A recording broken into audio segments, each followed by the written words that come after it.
surface chemical processes. Dr. Sapi has a remarkable research background with more than 100 research papers in the field of heterogeneous catalysis, material sciences, and solving several environmental problems. We also have our next invited speaker, Professor. I think he's not here. Okay. Yeah, so I invite Professor Ravindra Pal first. He's coming in a second. Yeah.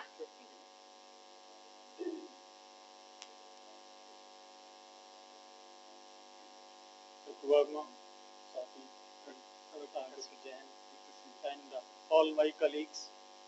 Very good afternoon to all of you. So in this lecture, I'll introduce the subject of infrared focal plane array, which is very important for the environment where we cannot see by our eyes. In visible region we can see, but when there is dark, there is nothing to see.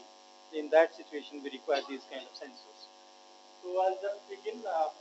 I'll give you an outline. So I'll introduce the subject first. Then I'll talk a little bit of infrared detectors and materials. Then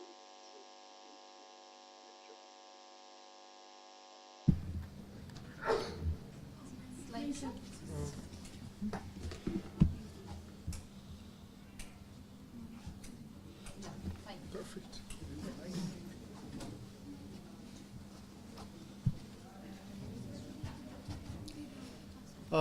we'll talk about the process technology because our work is more in the direction of development of the products, not exactly in the fundamental research. We have to develop the process and do some kind of research also, but it is applied research. Then the detector itself cannot work. It has to be, say, joined or combined or integrated in certain environment. So the complete module, which is called the integrated detector devar cooler assembly. So we'll talk about that, and we'll talk about its journey from research to the production level. Our mission is to develop the technology of infrared focal plane array and the detector devar cooler assembly, which is a module which goes into a system somewhere. And there is another version of it which is called integrated part of this, integrated detector devar cooler assembly. The TOT cost of this technology is very exorbitant, about 2,200 crores is the cost of this knowledge itself, the technology knowledge itself. So it's very important for our country, and we would like to invite the scholars present here in our other communities to join us in this journey so that our country succeeds in this particular mission. So we'll discuss about the material growth, which is the sensitive part of this, the material which is sensitive to infrared radiation, the growth of that, then the processing of the detector arrays. Then there is a part, the detector detects and then we have to process this, that is called a CMOS circuit, that is called readout integrated circuits. So design and development and production of that. Then we join the two, we'll talk about these things maybe in later part of it. In the research part, we have to say in a detector, there are two parts which comes out of a detector. It's photo signal and the dark current. So we have to maximize the photo current to dark current ratio so that it functions well. Then we have to increase the quantum efficiency, that is defined as the number of electron hole pairs which we can generate for a given photon. So we have to maximize that. Then we have to handle the charge handling capacity, the charge generated during the detection. So we have to go through various kinds of technology developments, and then finally we have developed a facility where we have started the production of these kinds of devices completely. So the left side of the visual shows a visible image taken with a visible camera of a scene. So here you can see the smoke which is there in the way, and we cannot see behind the smoke during the daytime. So during the daytime we are not able to see part of the scene, which may be a battle say field, but on the right part of it the image has been taken with an infrared camera. Through the same smoke we are able to see, and particularly during night when we do not have the visible light, then we certainly make use of the right part.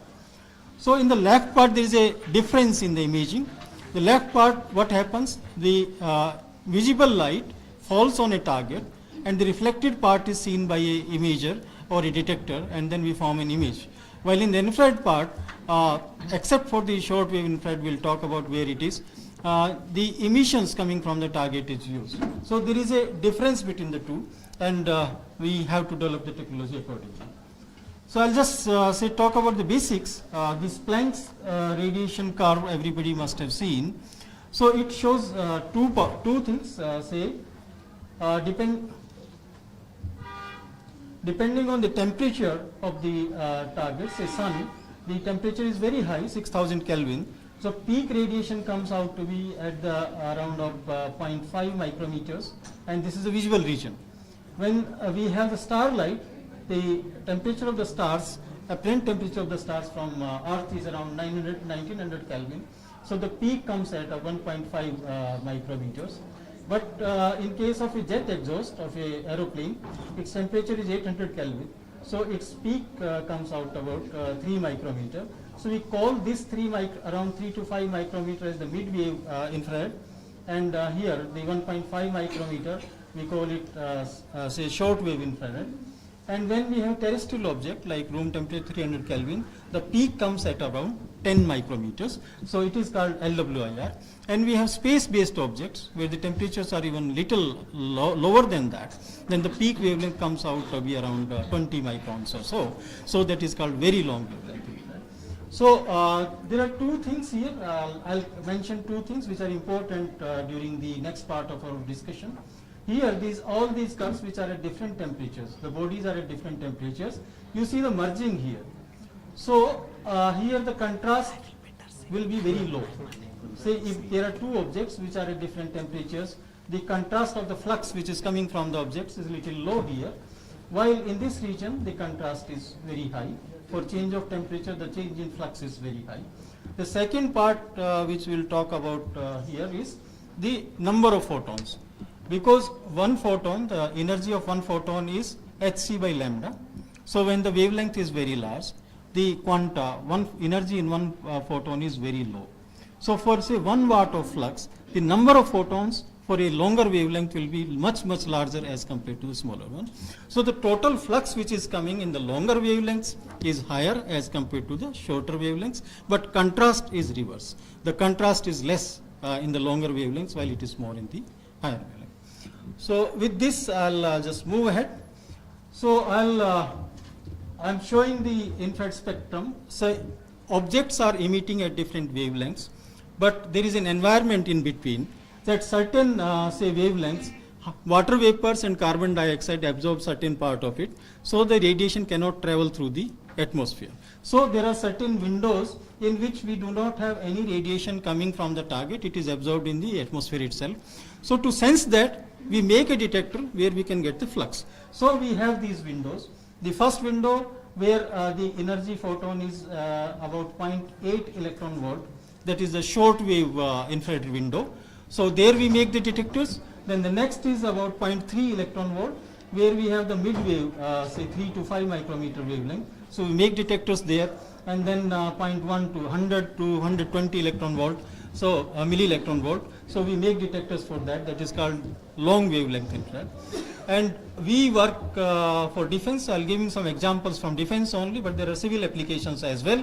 So in the defense application, in the short wave window, the imaging happens with the reflected light. Starlight is reflected from the target, and that is seen with the detector or the imager, and we get an image which is very similar to the image which we see in the visible region. We can identify a face in that imaging. But in the other window, and this is used naturally for the eye safe laser, there is a laser wavelength about 1.5 micrometer that is permitted internationally to be used maybe in battle scene as well as everywhere, because it damages the eyes less, so it has been permitted. So we designate a target with a laser. That pointer goes onto the target so that the laser guided bombs can attack that particular point. So that laser has to be seen whether the spot has gone to the right spot or not. That has to be seen with the imager. So we make the short wave infrared detector focal plane arrays, and we use those. The second is the UV based reconnaissance. UV based unmanned aerial vehicles, they have this camera and they can take the imagery from the say earth or anywhere, and that can be used. And the third is the time gated 3D imaging. We can form a 3D image of the target with the help of this kind of imager. So this has defense applications. In civil applications, the say navigation, particularly the railways, during the fog conditions and maybe during the storm conditions, we use these kind of detectors and imagers so that our vehicles can operate at high speed without any kind of problems. The second is the mid-wave infrared. So from the defense point of view, any airborne target, which is the naval systems, basically the ships are at a very high temperature, the chimneys are at very high temperature, so we use 3 to 5 micron, the mid-wave kind of a thing. The second is when the target is very, very distant, maybe 6 kilometers or more, so we use these kind of say focal plane arrays. The commander sight in a tank, there are two sights, one is the gunner sight, one is the commander's sight. Commander has a wider view of the entire scene and the gunner points at the particular target. So we have the cameras which are used for that kind of a thing. So the commander uses this MWIR while the gunner uses the LWIR, because during the attack when there is a flash, so this kind of say infrared imager becomes blank, so we cannot see in that region. So SWIR and LWIR is used in that situation. So LWIR used in ground-based systems where the temperatures are at room temperature. So the most of the radiation which is coming is at the room temperature. The battlefield conditions, because you must have say heard of the scattering. So scattering for longer wavelengths is less. That is why we have red signals for stopping the vehicle, because you can see it very clearly from a long distance, because in the visible region red light has longer wavelength. In the infrared region LWIR has a longer wavelength. So this will have most application during the battle scene where we will have smoke, smog, etc. and we are able to see. And the anti-tank missile seeker that uses this kind of say imager. So now I'll just introduce a glimpse what a focal plane array is. As you see in the left side, this bottom, there are two chips. This has been cut here say purposefully to reveal the two parts. The upper part is a detector part, the lower part is a readout part. So the upper part, the infrared radiation falls from the back side, and if you flip it, the detector array, there are a number of detectors here in the pixels that looks like this. So there will be detectors inside. There will be detectors, and there is this white part on the right side. This is the common contact. So the detector has two contacts, one is on the pixel, and another is a global contact for all the detectors. So these two parts are joined with a CMOS ROIC which is seen here. These are the pixels which are there in the detector. These pixels are connected to one of the nodes here in the ROIC, and these are in millions on one focal plane array. So we make these two chips together, design the two chips together, fabricate these two together, and with the help of a technology which is called flip chip bonding technology, we make these two parallel and join the two, so it becomes one chip. So the beauty of this is the entire sensing is happening in this detector array, while the processing, all kinds of processing is happening on this readout chip. So the fill factor, yani each part of this detector surface is sensitive. There is nothing hidden, no metal part, nothing is there. So we can will not have the blank spots in this, and we'll be able to utilize this. So, but this technology is little difficult, and we make the number of detectors in the say range of 2 raised to power n, say 128 by 128, 256 by 256, something like that, so that the output is in the binary format. I'll tell why we require this, because these detectors have very small band gap. So you see at room temperature, an electron will have an average energy of 26 milli-electron volt, KT kind of a thing, Boltzmann constant into the absolute temperature. So any electron can make a transition through this band gap, which is very small. So at room temp, if you operate it at room temperature, most of the current will be the dark current, because of temperature itself there will be excitations. So we cool it down so that this thermal kind of say excitation is less. So we cool it, and if you cool it to very low temperature, then there will be ice formation on the entire chip and we will not be able to use it. So we require a very special kind of a packaging which is called a DWAR. So on the left side, I am showing a cut section of a DWAR. So this focal plane array sits here, which is a cold tip, and here this is a cut section of a hollow tube. The cooler is inserted from the back side. The cooler is inserted from the back side, and it cools the surface, the tip where the detector sits to the 78 to 80 K, and this entire thing is sealed in vacuum of the order of 10 to the power minus 10, so that there is no loss of heat from outside to the inside. So this is a very complex technology because the sizes are very small. This entire thing is of few millimeters. So within that few millimeters, we have to say package the FPA, we have to put all kinds of optical things, we have to do the wire bonding and things like that, and then it has to operate at a very low temperature, and it is cooled down very sudden, maybe in less than 10 seconds it is brought down from room temperature to the 77 Kelvin. So a shock is given to this. So this entire technology is little complex, the whole thing is little complex, it has to survive that. I'll just not go through each and every say step.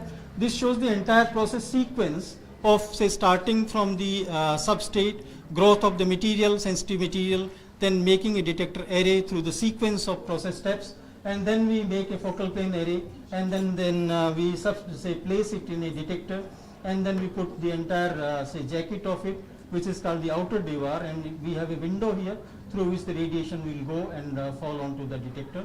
Then we require some kind of process electronics that is called command and control electronics, which commands this whole thing, and then we process the signal and it goes to the thermal imager.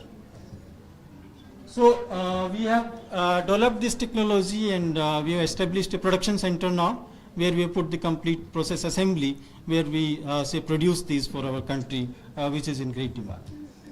These are some of the equipments which are used there. And these are some of the products which we have developed during this period, which makes this complete technology. Now I'll just give some basic how does this focal plane array works. So as I told you, there are pixels in the detector array which I am showing on the front side. This is one pixel. There is a associated input node in the ROIC. We illuminate this detector array from the back side, infrared radiation goes from the back side. The electron hole pairs are generated here, the signal is generated here. This signal is then passed on to the input node of this ROIC, where it is processed. So detector array converts the infrared radiation into the electrical current, and then the electrical current is then taken by the ROIC. It is integrated for certain period of time so that we have sufficient signal, and then after certain period we change it, that is called a frame. So we define a frame rate. After certain seconds we read everything. We integrate for a certain time, then read everything, the entire frame. So we define the frame rate according to that. We multiplex the signal because there are millions of detectors and the output comes on maybe 2 or 4 pins. So we multiplex the whole thing and then we read it out and then process the signal, and that is how it works. So here what we have to do in the research is we have to maximize this.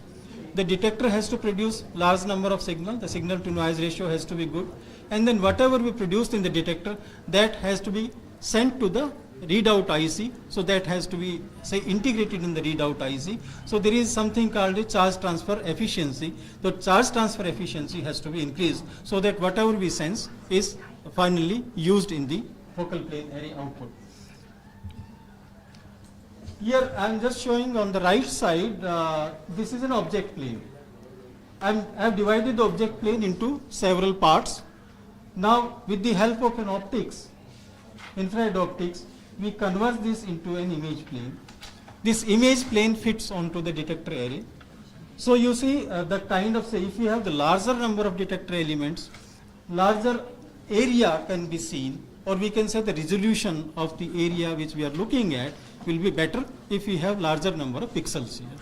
So we define the field of view. If the field of view is larger, we can see the larger picture, and then we can see at a longer distance. Because the object which is at a very large distance will appear very small when it comes here, and so the details in the say the object, maybe the face, we will not be able to see if we have lesser number of pixels. So in a detector array we should have large number of detector pixels, and then the distance between the 2 pixels should be very, very small so that we can see the details from a large distance. So the field of view is increased when we have a larger array, and the resolution increases when the distance between the 2 pixels is very small.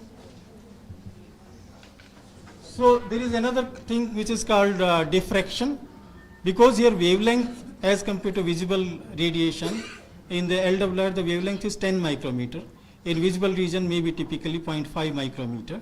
So the diffraction effect is very large. A spot will not remain a spot when it is focused onto the detector. So it depends on the f number of the optics, and then it becomes very large. So the resolution is determined by the radiation wavelength. If wavelength is longer, the resolution will be smaller. So we have to do so much of work in the optics and maybe the processing of the signals, so that we can improve the resolution of the scene. So the detector material, which is in this case we use the synthesized materials, because the natural band gap of silicon is 1.1 electron volt. This is not suitable for the infrared radiation. Infrared radiation will just pass through it. So we engineer a material, which is one of these examples is say mercury cadmium telluride, in which we have mercury, cadmium and tellurium, and we adjust the mole fraction of cadmium and mercury, so that we can change the band gap of the material. So there is a technique called liquid phase epitaxy. We use that liquid phase epitaxy and grow this material for a particular mole composition, which is sensitive to this. This is the FTIR spectrum of one of the epitaxial layers. So in this, the cutoff wavelength is determined here with the FTIR spectrum. When the transmission falls here, so at the 50% of the peak transmission, we define the cutoff, the lambda cutoff. At say beyond this wavelength, it will not absorb the radiation. And here from the fringes, we will determine the thickness of the epitaxial layer. So we adjust the thickness of the epitaxial layer, and then we say determine this. So we deposit anti-reflection coating. Then we maximize the generation recombination currents by doing the research experiments. And then finally we optimize between the thermal and the optical generation processes, so that the signal to noise ratio is very high. So we have certain types of materials which are called the narrow band gap semiconductors. Indium antimonide and mercury cadmium telluride are two leading materials which have reached up to the production stage. There are many other materials, it is not exhaustive, but those have not reached to the this stage. Then this indium gallium arsenide is used for SWIR, and this does not require cooling, while other materials require cooling.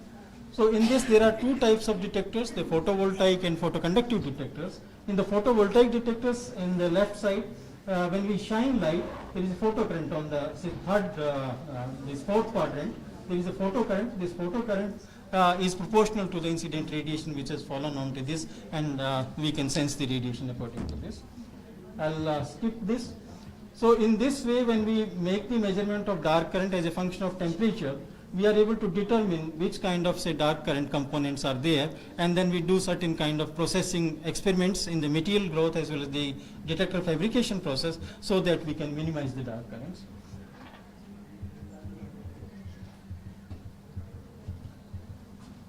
Here in the flip chip bonding, when we join the two chips and when it is cooled down, one is say different material, the detector is a different material, that is mercury cadmium telluride, and the processor is silicon. When we cool it down, there is a coefficient of temperature coefficient of expansion difference of one order. So the shrinking is not same. So because of that strain, it can fail. So we have to develop this technology so that it can endure that kind of environment. Then the CMOS ROIC design we have done, and now it is under production. The production center is Semiconductor Complex Limited, Chandigarh. So we have developed this technology. The figures of merit of a detector is normally responsivity. Responsivity means how many infrared radiation you put and how much electrical signal you produce. The ratio of that is responsivity. If you take into account the signal to noise ratio, then we have the detectivity and certain other factors. This is the performance parameter of IRFP, in which the charge transfer efficiency is determined, then the photogenerated carriers is determined, then there is a component which is called noise equivalent temperature difference. So the temperature difference in the scene, which can give at least a signal to noise ratio of 1, that is defined as NETD, noise equivalent temperature difference, that is the figure of merit of a focal plane array. So this is the way we say there is less time, I am not able to go into these details. So I'll have to skip the whole thing.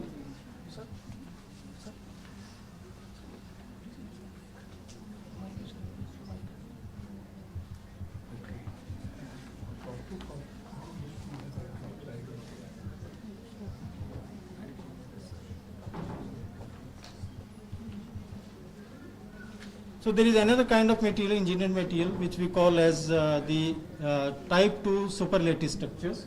So there is a different way. We have small band gap material as well as the large band gap material. We grow with the help of molecular beam epitaxy the layers, alternate layers of small and large band gap materials, and by certain arrangements we do the arrangements in such a manner so that the arrangement of the band gap can be engineered. So these kind of detectors are called type 2 superlative structures. So these materials can be used for higher operating temperatures, and we have done a lot of research in this area. And in this the band gap depends on the thicknesses. Earlier the band gap depended on the mole fraction, here it depends on the thicknesses. So we have done the optimization and development of these kind of detectors.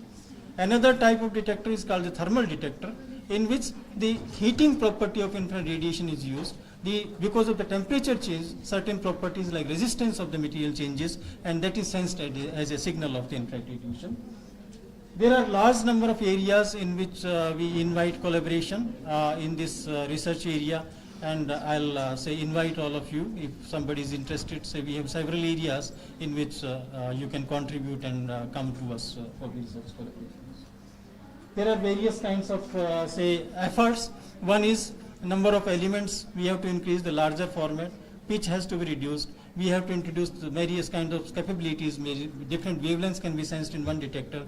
That is called 2-color or 3-color detector. That is the direction of development. Hyperspectral, then there is called smart focal plane array, in which a lot of say AI is introduced into the this CMOS ROIC, so that it becomes self-sufficient to handle the situation in the ground. So with this, I'll just conclude because time is less. So I'm concluding this. So thank you very much. Thank you, Professor Paul. Is there any question or we don't have time? We are already running behind the schedule. If there is one question, I will request Professor Paul to,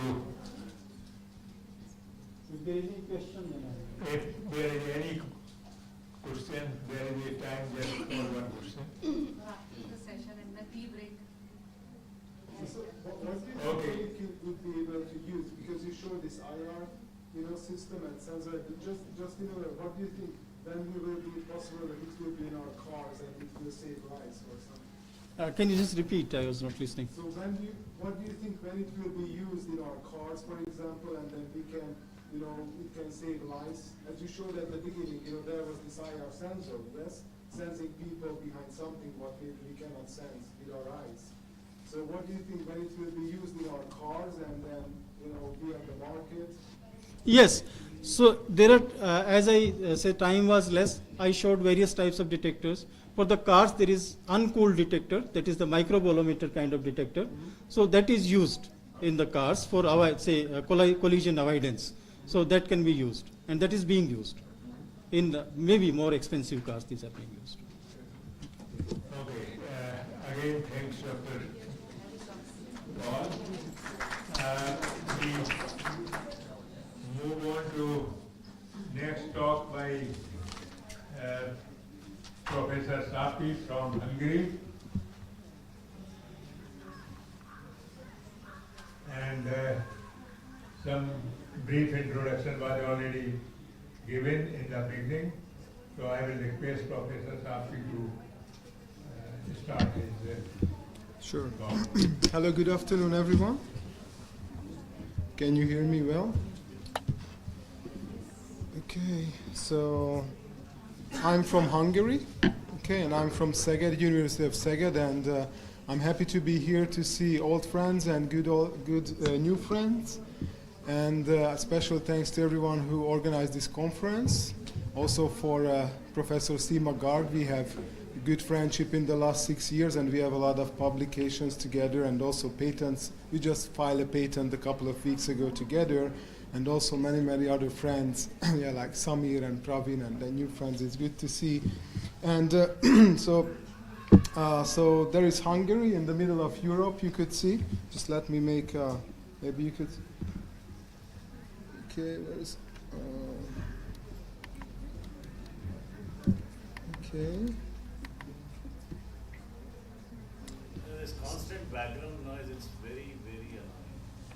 I cannot even focus on what he speaks. Okay, thank you, Samir. yeah, it's good to just try to listen or okay. So so I have a friend, a common friend, Jolt, who hates flights. Okay, and then I always telling him that India is pretty close. You just take 60 days of walking, no sleep, no drink, no eat, and then you can get here easily. So it's not an issue, yeah. So so anyway, I just want to say that everyone is welcome to come to Szeged, okay, to Hungary, and then please feel free to come anytime. And then so this is our famous church, and then the chemistry department is over here, and then somewhere over here there is the organic chemistry, and there was a room which is affiliated to Professor György Szentgyörgyi Albert Szentgyörgyi, you maybe know him, who invited vitamin C, and now this room is just given to Katalin Karikó, who got the Nobel Prize this year. So we are really proud of them that we have 2 Nobel Prize winners from the same place. And then, so this is our building, and then, okay, Hungarian paprika is not as hot as Indian food, but if you come, I will show you, it's pretty good. So this is the group I'm working with. So I'm showing the results. You will find results of them. I'm just going around the world eating good food and talking about, and they are working. But yeah, so the credits go for them. And our department, we are really focusing on nanotechnology and material science. So if you want to join, so we also believe, there is synthesis, characterization, and application, and somehow you have to do all 3 of them. Otherwise, you will missing one leg. And then here you could see all the place where we can, connect. And we have a really big instrumental park, really based on material science. We put it together in the last 20 to 30 years. And we are also really proud of new techniques like in situ techniques, understanding materials at the atomic level, on the reaction condition.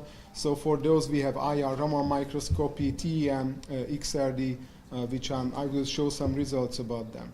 And today I'm going to be talking about pollutants, and then you must all know that a lot of pollutant is coming from natural disease to the atmosphere, but also the people are putting a lot of to this emission. And then this emission is mostly having carbon monoxide, sulfur, nitrogen oxides, and particulate matter, which we all know has a serious problem to our health. And also carbon dioxide, which we cannot say it exactly too bad for our health. Yesterday I talked to a professor, and then he said definitely we can feel there are more carbon dioxide, and people have the body is on continuous stress because of that. So, but definitely regularly the carbon dioxide concentration was 200 ppm in the atmosphere, and then this is the point when the spinning jenny was found, about like 200 years ago, revolution of industrial revolution. So definitely you can see that we put something to the air, and now it's doubled. Now it's already 420 ppm, the concentration of carbon dioxide, because of burning, because we are in our car, because our life is my life is like this. So our fights, what I will show today, is carbon dioxide activation and then flue gas treatment by catalysis. And then here you could see that this is the market of catalysis. And then I'm telling that catalysis is a process where so usually you have some materials and you want to turn them into new materials, yes? So from here you want to get to this point. This needs a high activation energy. But if you use a catalyst, you can reduce the activation energy, which means that you can have the same results at lower temperature or with higher conversion or different selectivity. You can control the selectivity and the activity. And also this catalysis is mostly used in the environmental sector. You could see the share of the market is about 40%, mostly in our car system, exhaust system of our cars. So what we're doing is, number one is, I like to go down to the atomic level to understand what's going on based on small materials, nanotechnology, designing interfaces, but also I like to go to industrial application, and I will show you where we went. So I prepared for 30 minutes, but I think 20 minutes I tried to finish, so I will skip a couple of slides. But just for basics about nanostructures, here you could see on these pictures. So this is a 10 nanometer particle, okay? And now catalysis is happening on the surface. This is surface science. So almost about 20% of the atoms are on the surface. If you chop this nanoparticle to 8 smaller ones, almost half of the atoms will be on the surface. If you make 1 nanometer particles, almost 90% of the atoms will be on the surface, okay? So the market price of palladium is about $32,000 per kilogram. So just believe me, if you have higher surfaces, then you will have higher activity, and then people are really working on it. And also in the small level, everything is totally different.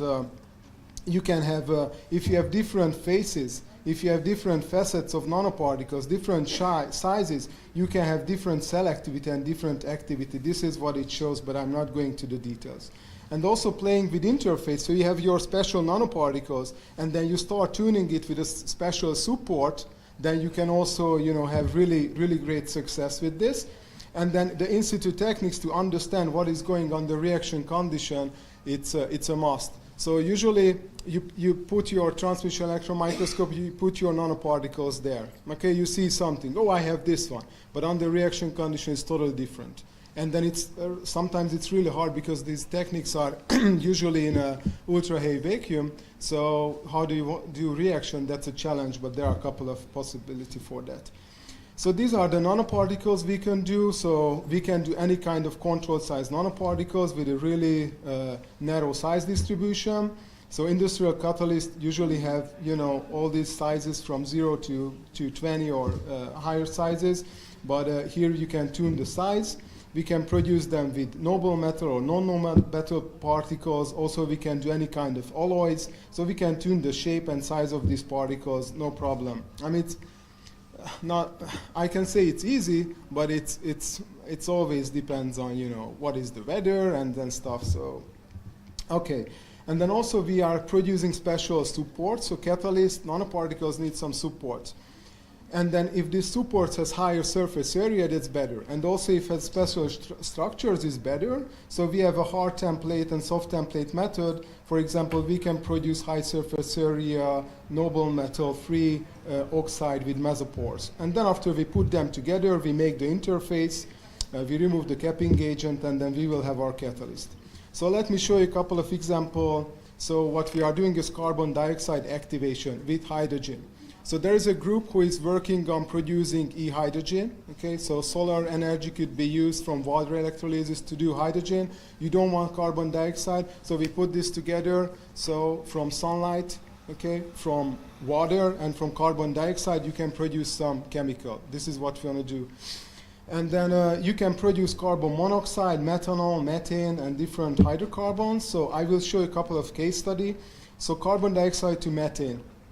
Methane is not it's not the best product. It's cheap, but sometimes, for example, in Hungary, we don't have hydro. So when there are too much electricity, you have to put somewhere. So this is what we call power to gas. Okay, you put your electricity into chemical bonds. So you produce methane from electricity. Okay, you produce hydrogen, then methane, and then this methane, when you need for the electricity or energy, then you push it back, you burn it, and then you can make heat or fuel or power, whatever you need for. And then this is one of our design catalysts. So this first picture is showing regularly made catalyst of platinum nanoparticles of cobalt oxide, and then this one is a controlled size nanoparticle on controlled surface structure of cobalt oxide, and this is the methane production of such. Okay, so this guy is producing 10% of carbon monoxide and 90% of methane, but our catalyst can produce 100% of methane, and also the catalytic activity is almost 3 times higher compared to that one what is used in the industry.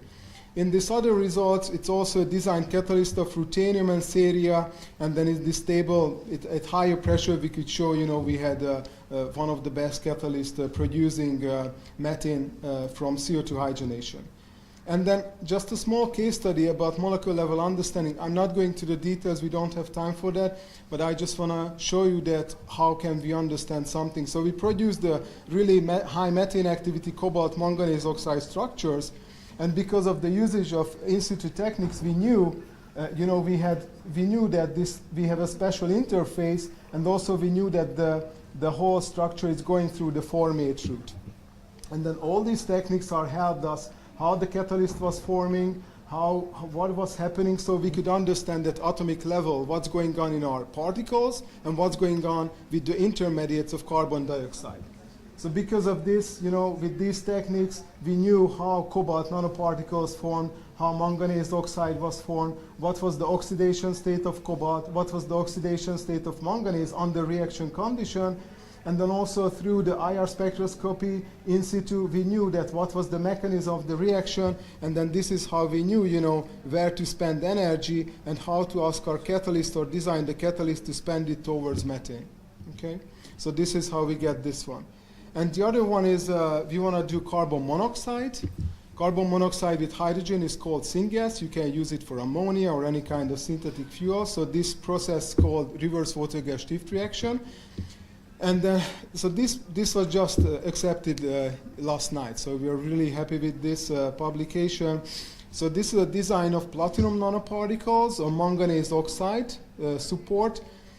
And then the crystallinity, they like each other. So they kind of producing a twin crystal system, but there is some small mismatch in between the day layer spacing of the both elements. The platinum is softer, so he cannot do anything. Every 6 or 7 row, there going to be a mismatch, a turmoil, there going to be turbulence in the structure. And this turbulence is causing a really high activity in producing carbon monoxide. Also, we can do this nanoparticles, so platinum is expensive, so we try to put some cobalt instead of platinum, so reduce the price, and we still was able to, have higher activity compared to regular platinum in this reaction, so it was kind of, we can make something cheaper, just, diluting our noble metals with some cheaper alloying metals.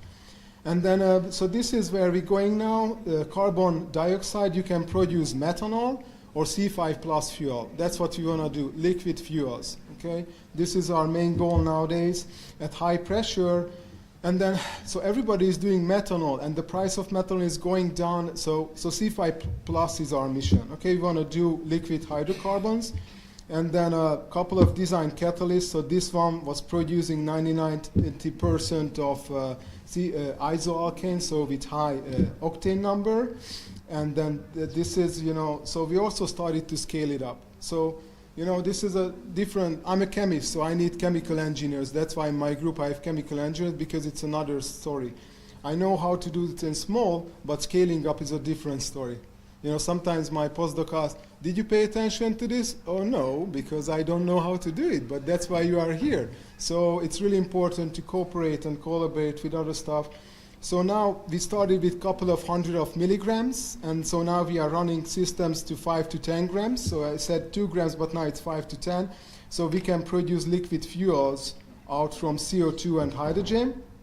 We produce the special technique, it's under patent and stuff. And especially today, my colleagues my postdocs are in France, because at Vinci Technologies, and so they are producing this. This is going to be in a 20-feet container, okay? This is going to be 5 reactors, 1, 2, 3, 4, 5 reactors. Every reactor will be 1 inch width, 1 meter long. We can put 150 grams of catalyst to each. So we will produce at least 5 or 10 kilograms of C5 plus per day. Okay? And they're going to be a reactor producing directly carbon dioxide plus hydrogen to fuel, and there will be indirectly reverse water gas shift reaction and then Fischer-Tropsch. So now hopefully this reactor, now it's under field acceptance, factory acceptance test, and early next year we'll start doing, producing C5 plus with this. And then this is going to be in the whole complex system. So this is in our science park. So this is a 50 kilowatt solar power system. Okay, it's always going over the sun. And then this energy is coming to this container, to this 30-feet container. I'm cooperating with the electrocatalyst guy, and then he will produce from water and sunlight hydrogen. And that hydrogen is coming to my container, not our container, and carbon dioxide. So from that we will produce fuel. So sunlight, water, carbon dioxide, like plants. Just we are not producing, grapes or stuff, but we are producing fuels. This is called e-fuel. Of course, this e-fuel will be really expensive next year, but this will be one part of the way. There was the climate summit in Dubai 2 weeks ago, and they said one of the pillars supposed to be carbon dioxide, reduction, and then carbon dioxide reuse of such. And let me show you a couple of other results based on catalysis towards exhaust systems. Okay, so we also started from small systems, and not just for cars, but we are using lawnmowers and then small scooters, and they don't have flue gas treatment on that. And then we try to design catalysts for those small systems. We have industrial connection to do that, and then reduce flue gas. So also we started to scale up. In mines, when they need electricity down there, they bringing in generators. But the generator is producing, a lot of flue gas, and people are working there. So we designed a catalyst, what you can put it on the top of it, so the air quality down there at the mines would be good. So finally, we come up with a container, and there are 12 times it's not 6, it's 12 times 10-liter catalyst bed, which is designed to treat the flue gas. And then this is with the company. So the company is kind of selling this kind of a container for flue gas treatment for higher stuff. And the last one I want to show, it's called the Green Brick. We got a lot of prize a couple of years ago about this, and we were in the top 100 invention in Hungary with this. So basically this is a brick which has a non-noble metal system on the surface.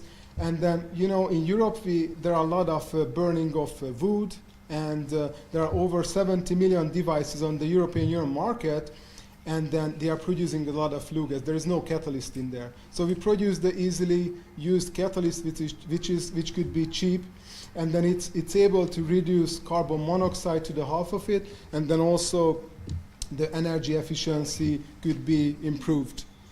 And so this is how these bricks looks like. So these were the first prototypes, and then you can put. So this is our system. So just a regular, like a fire place based on wood. So you put your brick somewhere here, and the flue gas is touching that, and it's reduced carbon monoxide. It's converting to carbon dioxide, and then also particulate matter could be, oxidized. So the burning is not sufficient there, but with this system you can, make it perfect. And also nowadays we started to use 3D printers. There are printers not just for ceramics, not just for plastics, but also for ceramics. So now we are designing new type of catalyst, and which could be cheap and which could be, DIY, put it into this system to reduce flue gas in this system. And with this, I want to thank you for your attention.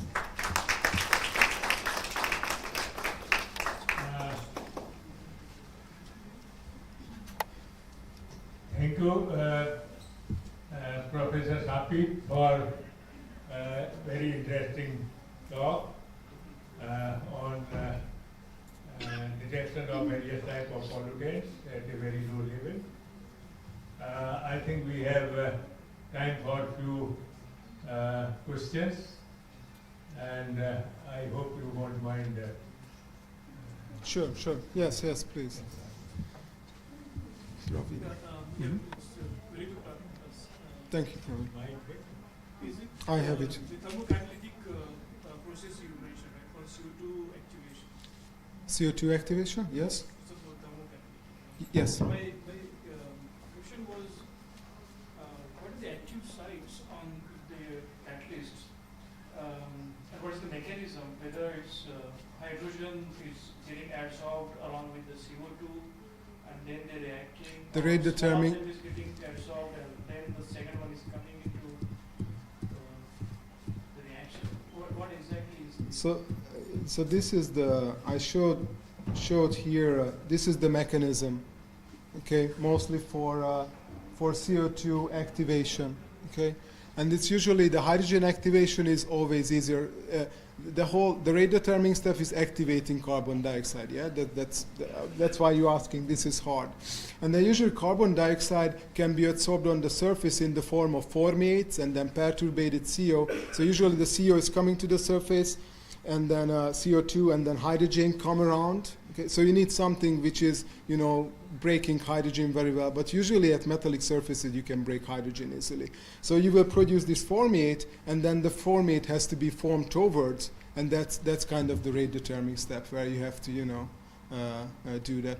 Also, that's why sometimes good to use this supported catalyst. We find with this manganese oxide, the manganese oxide is able to, have these formate structures, and then the platinum is forming the hydrogen, and the interface, they can meet, and then, it can accelerate the process. It's more the interfacial phenomenon. Yeah. Thanks. And there's one more question. Do you design the catalyst in your laboratory or purchase also the catalyst? Like use the catalyst? No, we designed this catalyst, yeah. All time, matlab you use the catalyst when you design in the laboratory. But, yes, Like so use the catalyst according to the need. we, But you don't purchase the catalyst. No. Yeah, we are producing Right. this. Yes. So now we are working on scaling it up. That's another challenge. So with platinum nanoparticles, we started with 20 milligrams. Okay, and the special iron oxide, it's under patent. We could do 200 milligrams. Now we are producing 20 grams, and then now we try to go 50 grams, and that's kind of okay. It's not much, but 50 grams is okay to put it into that big catalyst. So. Okay, somebody will work a week for that, and a student or somebody, and he will produce or she will produce, 250 grams. That's perfect because we can run our big reactor, no problem. Mm-hmm.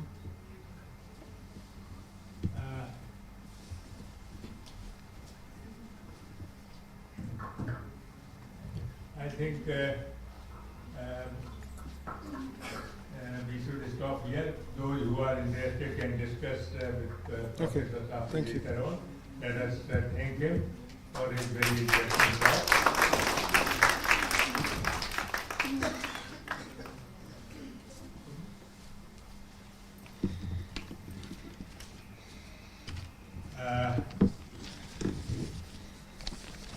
Next person for invited talk is Professor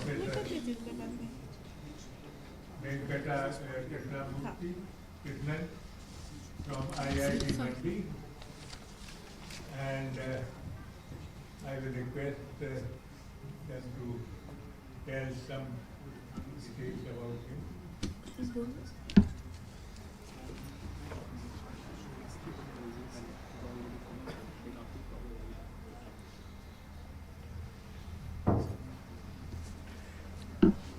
So I now welcome our next invited speaker, Professor Venkatesh Krishnan.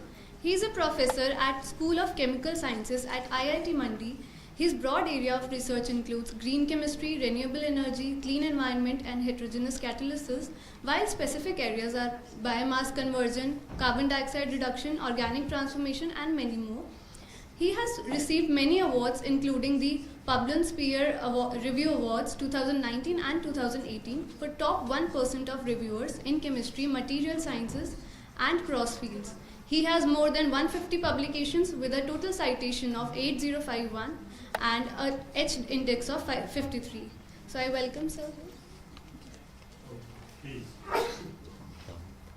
Thank you. Good afternoon, everyone.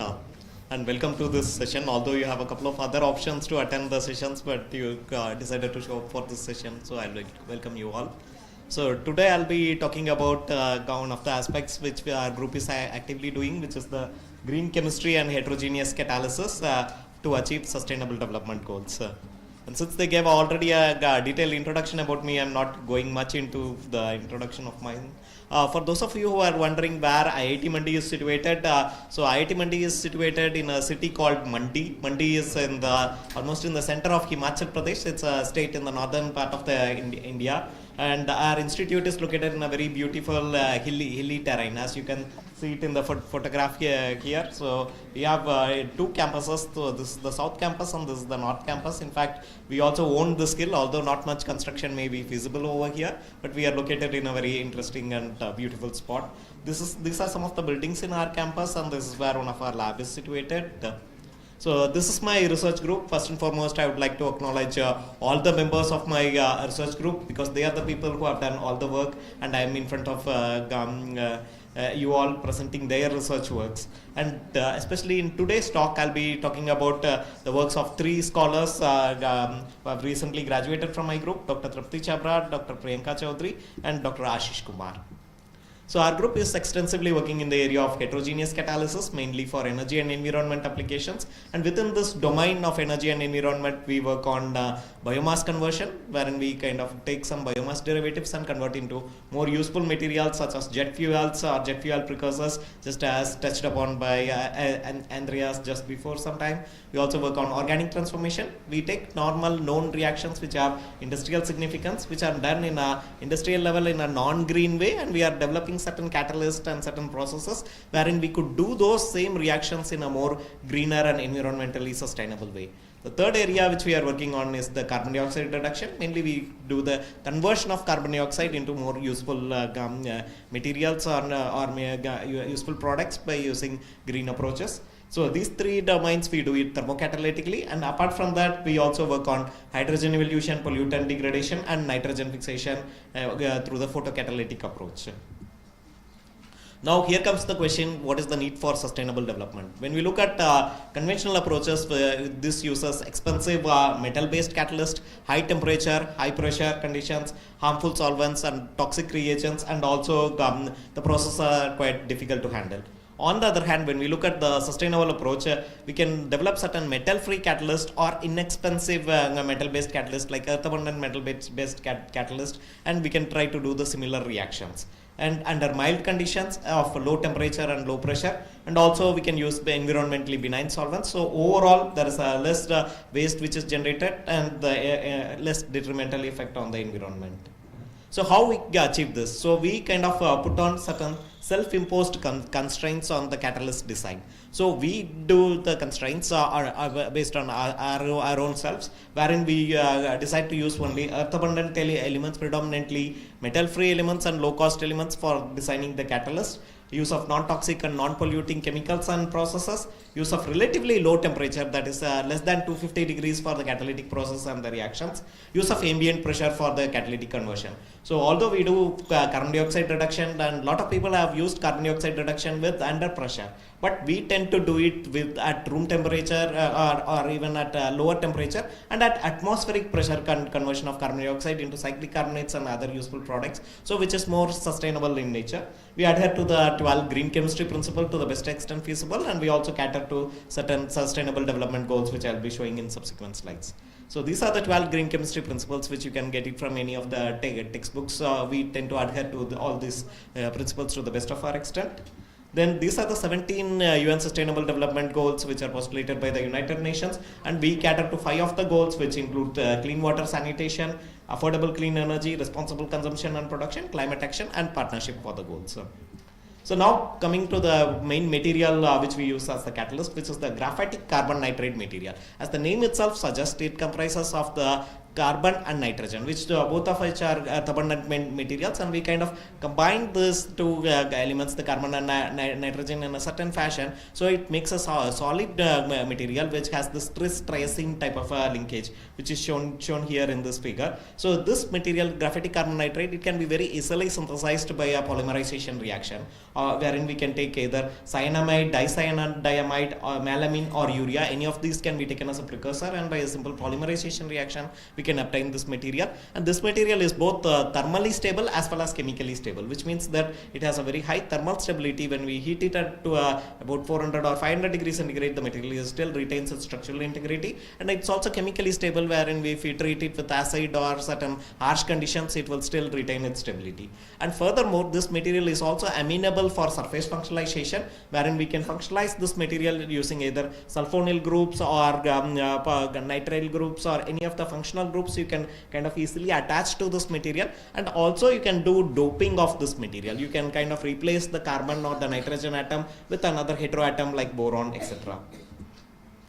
Now moving on to the first part of my talk, which is on biomass valorization. So we have taken one particular reaction of the biomass valorization. Biomass valorization is a very broad field wherein there are so many different reactions which are involved, and we have taken one of the most important reaction, which is the conversion of saccharides to a very useful platform chemical, which is the 5-hydroxymethylfurfural.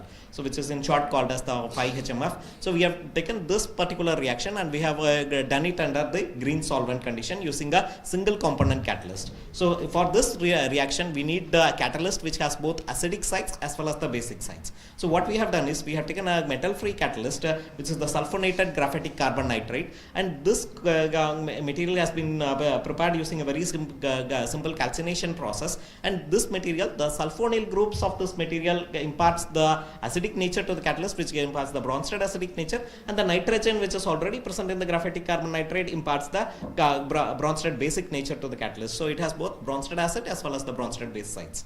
And we have taken different saccharides, which includes the glucose, fructose, which are the monosaccharides, and also the higher saccharides like cellulose, sucrose, and starch, and we have converted all of these saccharides into a selective single product, which is the 5-HMF. And 5-HMF, as we know, it's a platform chemical, because platform chemical means you can convert the obtained 5-HMF into other useful products which has applications in pharmaceutical applications or even biofuel type of applications. So there are several applications of this platform chemical. We have done it the reactions in green solvents, wherein we have tried the reaction with different green solvents, which includes water, ethanol, isopropyl alcohol, and dimethyl carbonate. And the synthesized HMF, since I told you it's a platform chemical, this chemical can be converted into other useful chemicals like 2,5-bis-hydroxy methylfuran, 5-chloromethylfurfural, and also 5-bromomethylfurfural. So as we know that when we prepare a catalyst or synthesize a catalyst, we need to ensure that the synthesis of the catalyst is successful. For that we need to do a detailed characterization of the catalyst using various techniques. So we did the characterization using X-ray diffraction, Raman spectroscopy, FDR spectroscopy, and also the thermogravimetric analysis. All these characterization indicates the successful preparation of the catalyst and also the various functional groups, because we have functionalized it with the SO3H groups, the sulfonyl groups. So these techniques indicate that the material preparation is successful, and also the thermal stability of the material is examined by using the thermogravimetric analysis, which clearly indicates the material, the sulfonated graphitic carbon nitride is stable to about 400 degrees centigrade. Then we did the morphological analysis of the sample, what type of shape and structure the material has, and we found from the SEM and the TEM analysis this material has a sheet type of a structure. Sheet means not just this type of a sheet, but the same thing if you tear it into small pieces, but it's still a sheet. You can just throw it and it looks like a sheet type of a material. And we also did the elemental analysis in order to figure out which elements are present in this material. Then we did a detailed XPS analysis of the material in order to understand how the different elements present in the material are interacting with each other and what is the oxidation state of the materials which are involved here. And XPS, since it is a surface technique, we can also get an idea about what is the percentage or atomic percentage of the different elements found on the surface. So from this we got to know that the sulfur which is present on the surface is about 3.27 atomic percentage. Then we did this reaction wherein the starch gets converted initially to glucose and fructose, and which eventually gets converted to the 5-HMF. We did a detailed optimization of the reaction, because we have to optimize the catalyst amount first, then the temperature of the reaction, we optimize the time, and also we did the reaction with different saccharides. So we optimized the catalyst amount, found 10 milligram is the optimal catalyst amount. We optimized the temperature to find 200 degrees C is the optimal temperature. We optimized the time, and also the reaction goes on well with all the different saccharides. And from this we could clearly see that the glucose is giving the best yield, although the catalyst is good and efficient for the conversion of both the monosaccharides as well as the polysaccharides. Higher saccharides, I would say. Then we did the optimization using the different green solvents, wherein we found water as the best green solvent for this reaction, both for the monosaccharides as well as for the higher saccharides. Then we, since this is a heterogeneous catalyst, we also did the recyclability of the catalyst. And the recyclability, we were encountering certain problems, because although we are able to recover the catalyst, but still the yield of the product gets decreased over a period, the different cycles. This is because the 5-HMF, it's prone to form humins, because the fumine is the product which kind of forms as a polymerization of this 5-HMF, and once this polymerization product form, this is a carbonaceous polymer material, this kind of sticks on to the catalyst and it blocks the catalytic active sites, and it's very difficult to wash it away, and that's the reason we were able to figure out that there is a decrease in the product yield over the different cycles. But however, the integrity of the catalyst, the structural integrity of the catalyst is still maintained, but this fumine formation could not be avoided, and separation of the fumine still remains a challenge in this work. Then since we have employed all the green matrix things, so we calculated the different green matrix parameters. So we calculated the parameters such as the environmental factor, mass intensity, process mass intensity, solvent intensity, atom economy, reaction mass efficiency, mass productivity, and also carbon economy for all the different conditions which we have employed. And the values obtained here clearly indicates that our process are green in nature. And the obtained 5-HMF was also converted into other useful products like 2,5-bis hydroxymethyl furon, 5-chloromethylfurfural, and also 5-bromomethylfurfural in relatively decent yields by normal processes, because we need to ensure that whatever the platform chemical can be converted into other useful chemicals. And this work was done by my former PhD scholar Dr. Trapti Chabra, and this was published in the journal Green Chemistry in 2019. And subsequent to this work, we also did yet another work where we thought that if we have more acidic sites onto the catalyst, perhaps the yield will increase and the process will be better. So we thought of integrating a Lewis acid site also along with the Bronsted acid site. So for that, what we did was we took the boron atom and we kind of doped the graphitic carbonitride with the boron. So the boron atom will induce the Lewis acidic sites onto the catalyst, and still the functionalization of the SO3H will still stay in the catalyst. That will impart the Bronsted acidic nature to the catalyst. So the same catalyst has both the Lewis acidic nature as well as the Bronsted acidic nature. Ideally, we would expect that these things would work synergistically and the yield would increase. But however, to the contrary to our expectations, we found that the yield decreased, and instead of things happening synergistically, they worked antagonistically. But nevertheless, we were able to figure out what is the reason for all this, and we have also done a detailed study, and this work was also published in the Carbon Journal in 2021. And last year in 2022, we did another work on biomass conversion, wherein we have used the hydrochar material, and the hydrochar was prepared from waste orange peels, and hydrochar was further functionalized with sulfonic nitrate and phosphate group, sulfonic group separately, phosphate group separately, and nitrate group separately. And then we used this for the HAA reaction to prepare C15 fuel precursors, and in a solventless condition, and these are biofuel precursors. This work was also published in Green Chemistry in 2022, and this work also got some media attention during the time of its publication. And in the beginning of this year, we published another work wherein we have again prepared high carbon biofuel precursors using niobium pentoxide. So we have taken the niobium pentoxide and we again functionalized with the sulfonic acid group and then used it for the solventless synthesis of the biofuel precursors. So all these works were done by my PhD scholar Trapti Chabra.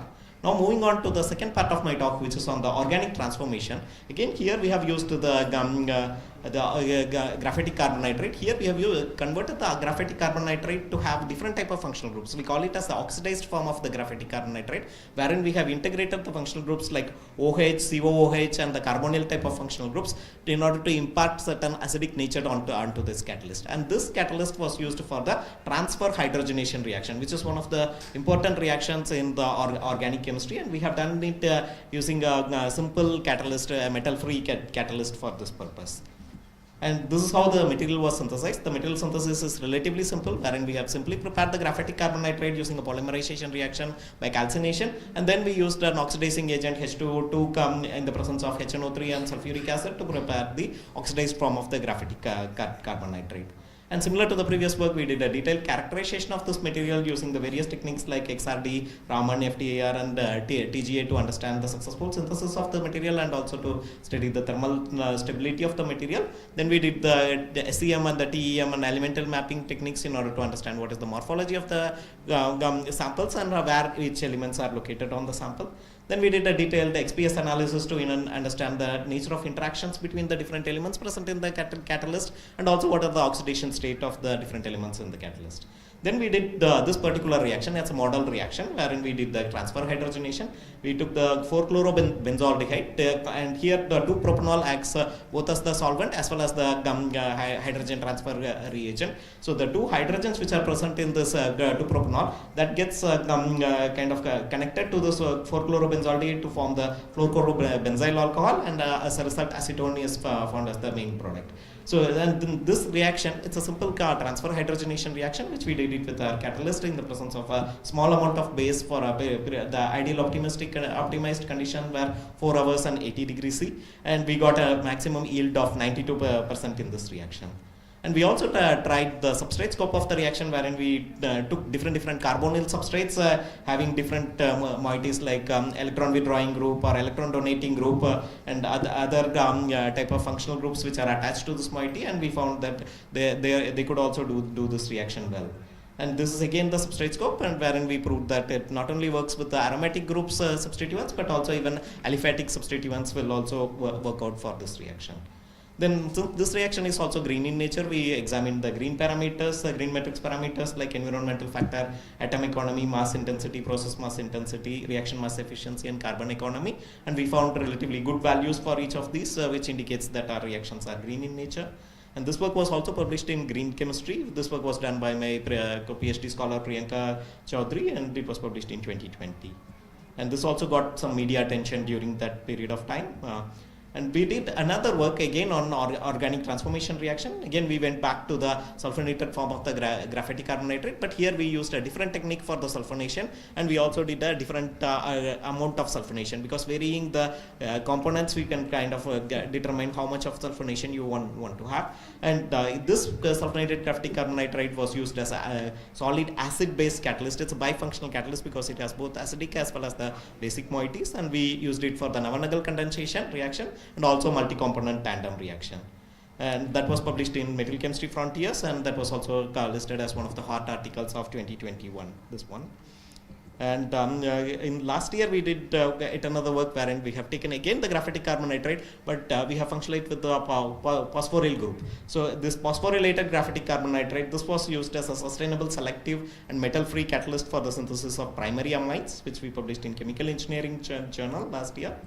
And apart from the graphitic carbon nitrate, we also did some work on the boron nitrate. Although boron nitrate is very well-known material, and it's not very easy to functionalize the boron nitrate. Functionalization of boron nitrate is quite challenging because boron and nitrogen, they kind of form very strong bonds with each other. But nevertheless, it is amenable for the peripheral functionalization. Not only simple surface functionalization will not be that much easy, but peripheral functionalization is possible. So we have taken the boron nitrate and did the peripheral functionalization with hydroxyl moieties and used it for the ipsohydroxylation of aryl boronic acid in one of our work, and this was published in ACS Applied Materials and Interfaces in the middle of this year. And very recently, just about a month ago, we did again another type of sulfonyl functionalization on the boron nitrate and used it for the synthesis of aromatic nitriles under mild reaction conditions. So all these works are green in nature, and we have evaluated the green chemistry matrix parameters for all of these cases. And now moving on to the final part of my talk, which is on nitrogen fixation. So this work was done by Ashish Kumar. So nitrogen fixation, it's something which is very important because nitrogen fixation leads to ammonia formation. And till date, we are using the same Haber-Bosch process for the ammonia production, which was invented in 1935. And this is a highly energy intensive process, and there is a lot of carbon dioxide which is getting emitted because of the Haber-Bosch process. So if we can kind of find an alternate route for the nitrogen fixation, that would be really wonderful. So we have adopted the photocatalytic approach for the nitrogen fixation. So in this case, what we have done is the best way to do photocatalysis is looking at the nature. So we got inspired by the nature, wherein we could look at the leaves, because the plant leaves, they have a very beautiful structure, not only the color green color and the attractive appearance, but in addition they also have a lot of nice micro and nanostructures onto the leaves, and that is providing a very good light harvesting properties. So they have a best light harvesting properties because the light which is falling on it, it's getting internally kind of reflected, and more light can get absorbed, and that eventually can lead to more effective light harvesting. So the same strategy can be used for photocatalysis as well. So we have taken inspiration from the nature and we have prepared a material which is the calcium titanate. Again, it's a earth abundant type of material. We have used the leaf inspired calcium titanate material to for this work, and we have also introduced certain defects onto the material. The defects mainly include the oxygen vacancy defects on the material. So whenever there is oxygen vacancy defects, that places are kind of rich with a lot of charges. So when the nitrogen molecule, the N triple bond N molecule, which kind of sits onto this, gets adsorbed onto this, because of those high charges, the bond is being bent and eventually the triple bond is getting broken. There is a different pathways, the alternating and distal pathways, how the bond is getting broken, and then the nitrogen is available to combine with the other element, and when we introduce the hydrogen onto that, so the nitrogen combines with the hydrogen to form the ammonia. This is the kind of the storyline of this work. And this is how the material looks like. So this is the leaf structure. Basically we can use any leaf, and for this case we have taken the sacred fig leaf, the Ficus religiosa leaf, and this is the left side structures you see is the leaf alone, and the right side you see the leaf inspired calcium titanate material. So in the calcium titanate material there is no more biological matter, the carbonaceous matter is involved, so everything gets burnt away because we are calcining it at a very high temperature, and we are able to retain mainly the structural property, the micro and nanostructures of the leaf onto this material. If we do not use this, we will get simple powder material which is shown at the bottom.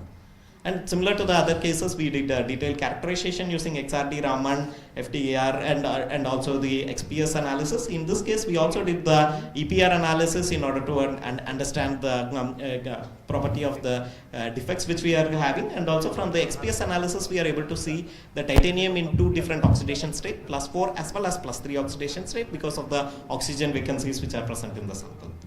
And we also did the TEM analysis, the high resolution TEM analysis, which also indicates the presence of the vacancies. But we can only kind of qualitatively get an understanding about the vacancies, but we cannot do a quantitative assessment of how many vacancies are there. That is very difficult, but nevertheless we are able to find out the vacancies which are present in the sample. Then we did the catalysis. First we did the hydrogen evolution using this catalyst, because we need hydrogen also, which need to combine with the nitrogen, and the hydrogen can be obtained from water. So we did the kind of a water splitting reaction in order to produce the hydrogen, and then subsequently we kind of combined this hydrogen with the nitrogen, which is again coming from a cylinder. Then the nitrogen can get combined with the hydrogen to form the ammonia. So those results are shown here. And we did a detailed theoretical analysis of this catalysis process as well, and this was done in collaboration with Dr. Saswata Bhattacharya from IIT Delhi. And we did mechanistic investigations based on our results, and the mechanism is shown here. In the interest of time, I'm not going into the detail, but if there are any questions, I'll be happy to answer. So overall, we found that the catalyst serves as a good catalyst both for the hydrogen evolution as well as for the nitrogen fixation, and we are able to get a STH is the solar to hydrogen conversion efficiency of about 1.17, which is kind of moderate value comparing the state of the art currently, and the amount of ammonia fixated or the nitrogen fixated is 4 times higher than the pristine calcium titanate. And this work was published in the Journal of Material Chemistry A in 2021, and so this work also got some media attention during this period of time. And recently in the middle of this year we published yet another work wherein we have done the same nitrogen fixation in pure water. So we haven't used any sacrificial agents in this particular work, so it is done just on pure water. Here we have again used the same type of concept of vacancy engineering, so by tailoring defects on strontium titanate. It's yet another material which we have used for the nitrogen fixation. And quite recently, just 2 weeks ago, we did another work wherein we have used bismuth molybdenum oxide, which is doped with tungsten, and again used it for the nitrogen fixation, wherein we have used the concept of both doping as well as vacancy engineering in a combined way to do the nitrogen fixation. And based on this and a few other works which we have done on perovskite oxides, we have written a review article for ACS catalysis. This was one of the reviews which we wrote during the first lockdown period. And our work was also featured on the front cover of ACS Catalysis in September 2020 issue. And since we have done a lot of work in the area of vacancy engineering, we also wrote another review article on vacancy engineering, which was published in Advanced Functional Materials in 2021. So both these reviews were written by Ashish Kumar. And finally, to conclude, we are actively working in the area of heterogeneous catalysis for energy and environment applications, for covering several different applications. And this is the acknowledgement. I would like to acknowledge all my group members, collaborators, and also our centralized instrumentation facility, which is the AMRC. And finally, just a word of advertisement, which is I recently joined the new Journal of Chemistry as an associate editor, and I request you all to submit some good papers to this journal whenever you have some good work. And I'm also on the editorial board of ESNT Engineering. So if you have any other good works which matches the ESNT Engineering type of journal scope, you may please consider submitting some articles to this journal. And finally, I would like to thank you all from IIT Mandi side. And thanks to organizers for inviting me and providing the opportunity. Thank you. For covering wide range of fields. Thank you, sir. And looking at the time constraint, if there is any quick single question, you can take it, otherwise we are already getting to it. Yes.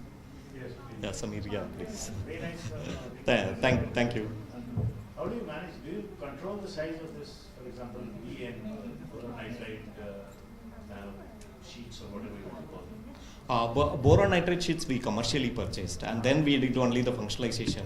So we did not make the boron nitride nano sheets. We just used the commercial boron nitride, and then we did the functionalization. Catalysis is not happening on the peripheral sites, which means catalysis happens on the surface. Surface, yeah, it's all heterogeneous. It's on the surface. Which is Yeah. actually quite tough because those sites are It's- very Exactly. Yes. It's not so easy. It's a very challenging problem. Yeah, true. One more small question. Sure. Calcium titanate with leaves you compare and Yes. cloud also you compare. Yes. Compare both also? Yeah. We compared both the things with And temperature, different temperature also you prepared calcium titanate usually? No. We prepared at only one single temperature, but higher temperature. It's around 800 degrees C calcination we used, because we want all the carbonaceous material which are coming from the leaf is used as a sacrificial template. So we want to kind of sacrifice all the carbonaceous material which are coming from the leaves. So that's why we used we calcined it first. But what we have done variation is we varied the different amount of the sodium borohydride which is used to create the vacancies. So we had 3 samples, one with less number of oxygen vacancies, one with moderate amount of oxygen vacancies, one with high number of oxygen vacancies. But we cannot say what is the exact amount of oxygen vacancies. We can only kind of qualitatively say that this has less, this has moderate, and this has high. Fix that with how much leaves you will be taking for the process? Leaves even very 1 or 2 leaves might even suffice. But You optimize that leaves amount also? yeah. We optimize. Leaf is mainly used as a sacrificial template to give the micro and nanostructures onto this material. Thank you. Okay, let us thank Professor Krishna again for his interesting talk. Thank you, sir. Next we have Sir?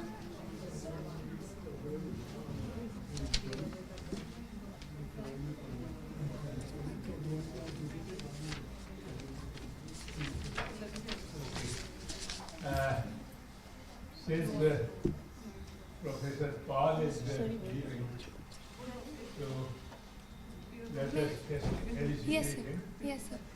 I would please call Mr. Paul to come on the stage to take the felicitation. Bye.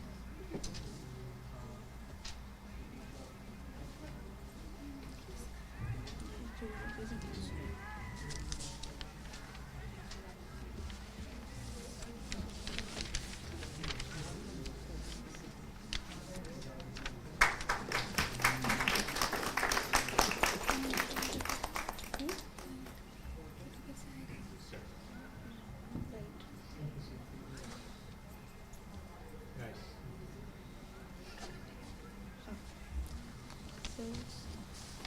Sir, we start with the oral. We would like to move ahead to the oral presentation. I would request all the oral presenters to please be prepared for the 8 minutes time for the presentation and 2 minutes for the question and answer round. Please, there is a time constraint, so be limited to the time limit. Our first presenter is Dr. Shruti Basu from SRM University, Delhi, NCR.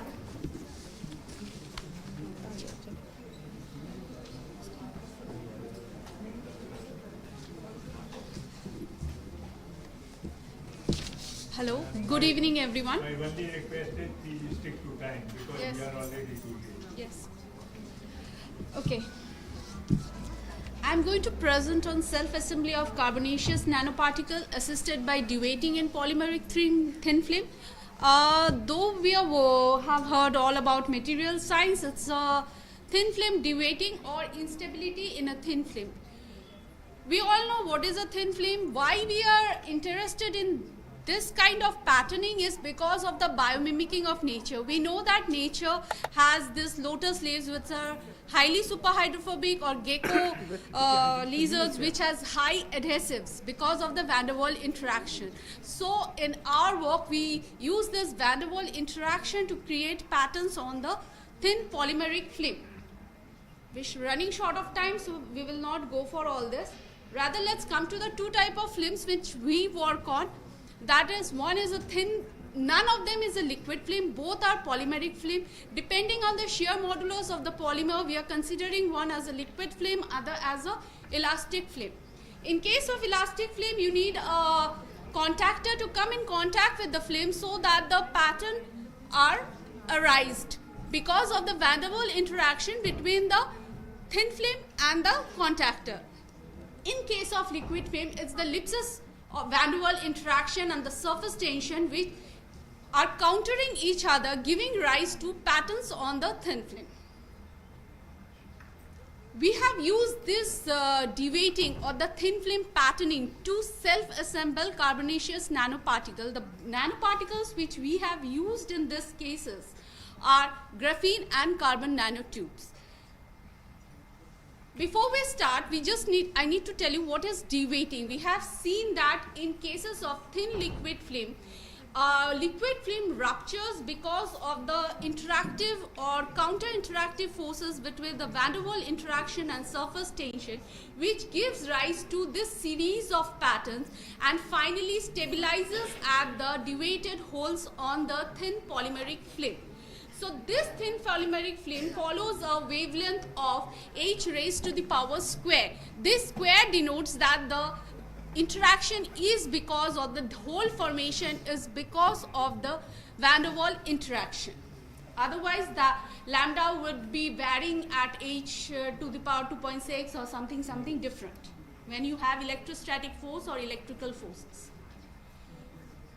This is just to say that the self-assembled nanoparticles or graphene sheets have various kind of applications, actuators, and then as sensors. So this all are created by physical methods which are quite costly. So our aim was to create it through self-assemble. So basically what we do a spin coating of the polymeric solution with the nanoparticles where the three different forces of centrifugal force, Marangoni force and the duetting force, which is the main driving force behind the self-assemble, has been used to create the different structures. So here are the different conformations that has been obtained during the process or during this methodologies. We have found that there are particles and then there are ripples in the structure of the graphene, then there are membranes and sheets, then there are one-dimensional ribbons. And there are circular loops which we have seen that they are thermodynamically quite stable. And this is for carbon nanotubes where we have used the duetting pattern to rearrange the carbon nanotubes across the duetting holes, which gives you a circular carbon nanotubes. These are with various concentration. We have seen that they are following the duetting pattern. Thus, they are totally using the duetting of the thin polymeric film as the template to create the circular nanorings of carbon nanotube.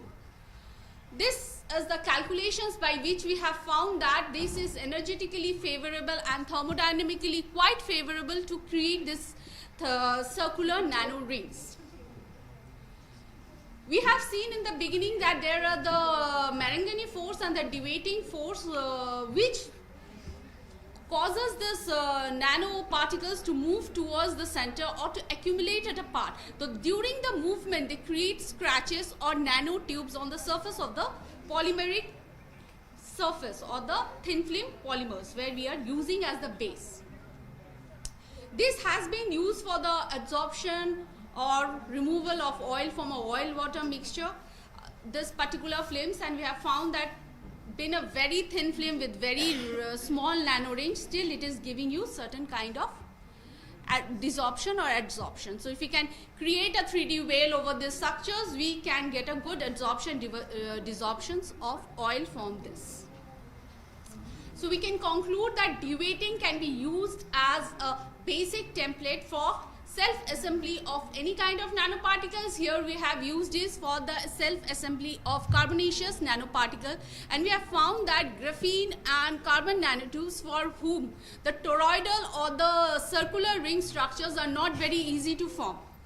But with self-assembly, we have seen that they are thermodynamically and energetically favorable structures that can be formed without any high-end physical methods.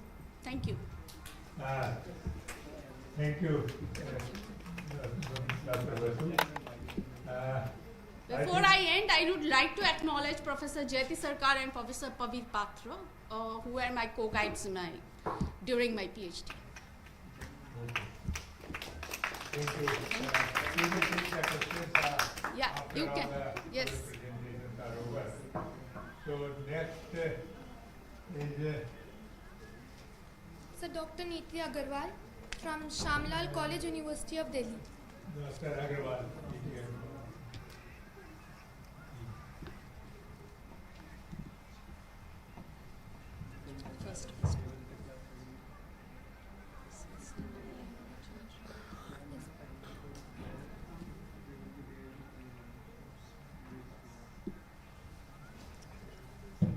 Good evening, everyone.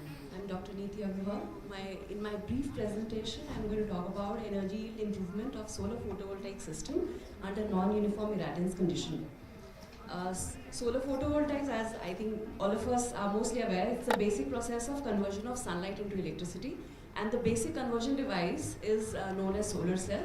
And for practical purpose, many solar cells are connected together to form a module, and then these modules are further interconnected to form PV array to get the energy as per the requirement. The output of PV system majorly depends upon the solar irradiance it receives, solar spectrum, ambient temperature, wind speed and latitude. So in spite of having many positive attributes that solar energy is green energy, it is presence in abundance, it is, it doesn't require maintenance, it does have some challenges that the irregularity in received solar irradiance, unpredictable weather condition and partial shading conditions, they abate the PV outperformance and reduce its cost efficiency. So what is partial shading? Basically, it's a very common condition which is encountered by the installed PV arrays. It is, it's basically when the surface of the PV doesn't receive a uniformly distributed solar radiance. It's a common condition where the shadow of any nearby tree, any nearby structure, building, bird litter, accumulation of dust, snow, or things like that, they cast a shadow on some portion of the solar PV panel. In fact, at times, as it is shown in the figure, sometimes the front row of the modules, they also cast a shadow on the row behind it, giving rise to partial shading condition. So partial shading condition give rise to mismatch among the different cells of the module, giving rise to mismatch losses. Just to talk about the urban areas where it has a special mention. See, solar photovoltaics obviously has a great potential to supply a substantial share of high energy demands. And in urban areas, mostly rooftop rack-mounted photovoltaics and building integrated photovoltaics are commonly used to generate electricity. And urban areas are characterized by the presence of high-rise building, trees, chimneys, overhead transmission wires and other structures, the shadow of which becomes unavoidable for the installed PV array. And most of the time it is not possible to remove or relocate the structure which is casting shadow on the PV panel. And therefore, under such situations, the partial shading conditions are created for a longer period of time. They have become persistent, and such persistent partial shading conditions can result in significant loss of energy yield of the PV array over a period of time.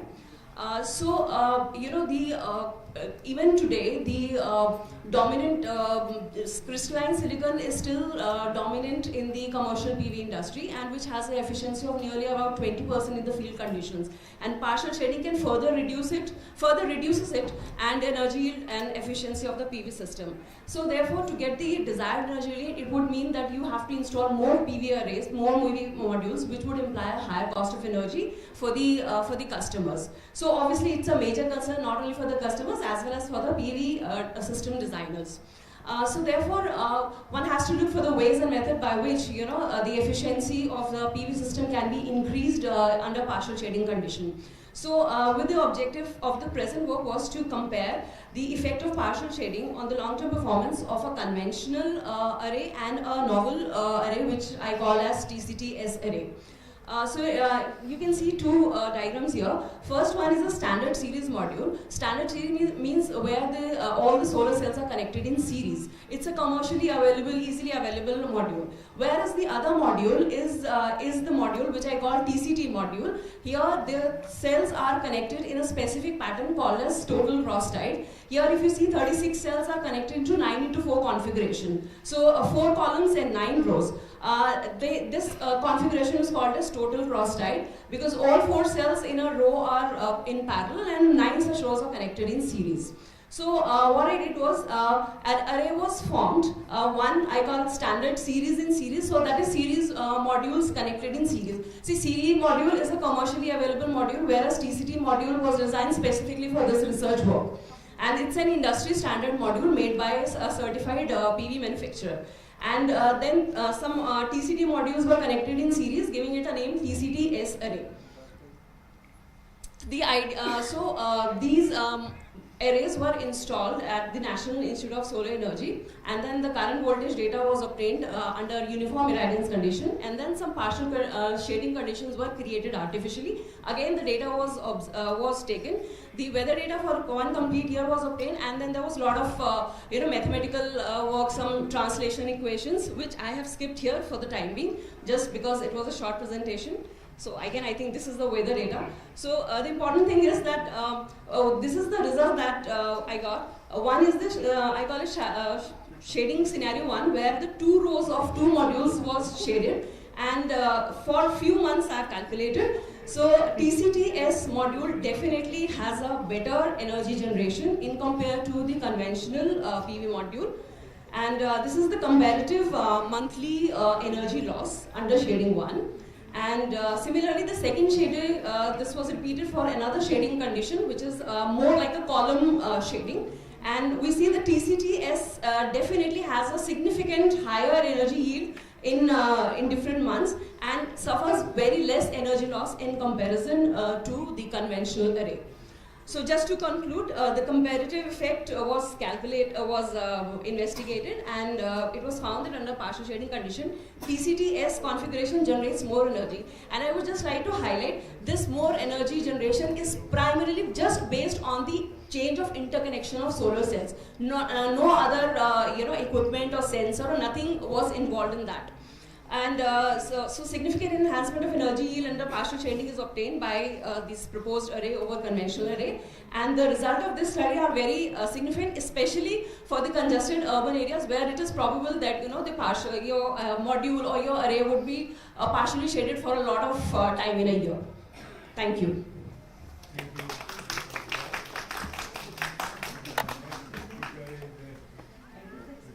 Dr. Vishal Kumar Maurya from Dayal Singh, University of Delhi.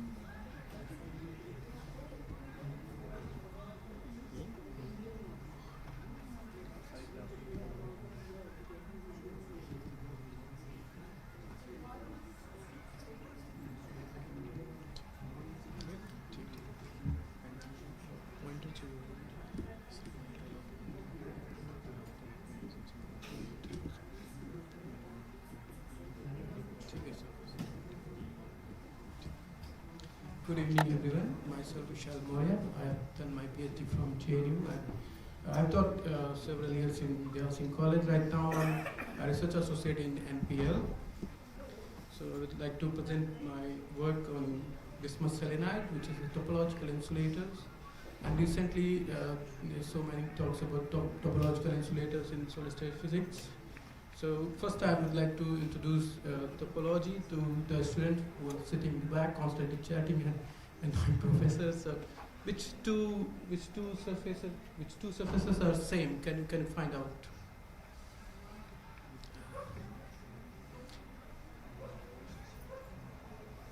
So there's a nice way to find out. If you put a circle on a sphere and you try to squeeze it, it will become a point. If you put a circle on the tire tube on the surface here, you can squeeze it and it will become a point. But if you put a circle like this blue circle, you cannot squeeze it because there's a hole in the surface. So there's a way that things might look same, but they are different because they are topologically different. And things might look different, but they are same topologically. Similarly, if you draw a circle on the cup, this mug, and if you going to squeeze it, it's going to be a point. But if you draw a circle like this on the handle, you cannot squeeze it to a point. So that's one way to say what's the topology. I have a very little demonstration. It's a very basic, but it will help the students. So I have these two. This one is the cylindrical strip. You can see this is a rectangular strip which was glued here. This has two surfaces, one and separated by these sharp boundaries. Okay, so and another is this Mobius strip. This is just I have break it from here and twisted it and just glued it like that. So this has one surface only, because if you draw a pen on one surface, so if you draw a circle, it will just stay outside, and the inner surface, this will stay inside. But if you do the same thing on the Mobius strip, it will cover all the Mobius strip in just one go from outside to inside. So if you start cutting it like this, see? So it will take some time. Okay, so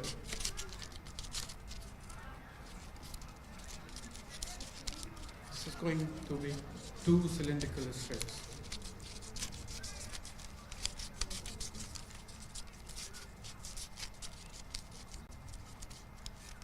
See, they are two different. But if you do the same thing with this Mobius strip, you'll see what happens.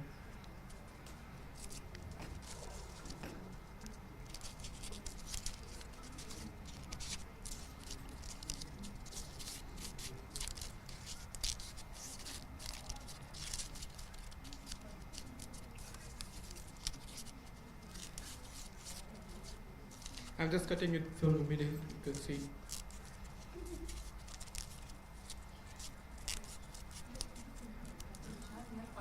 Yeah, see, this is just one big circle.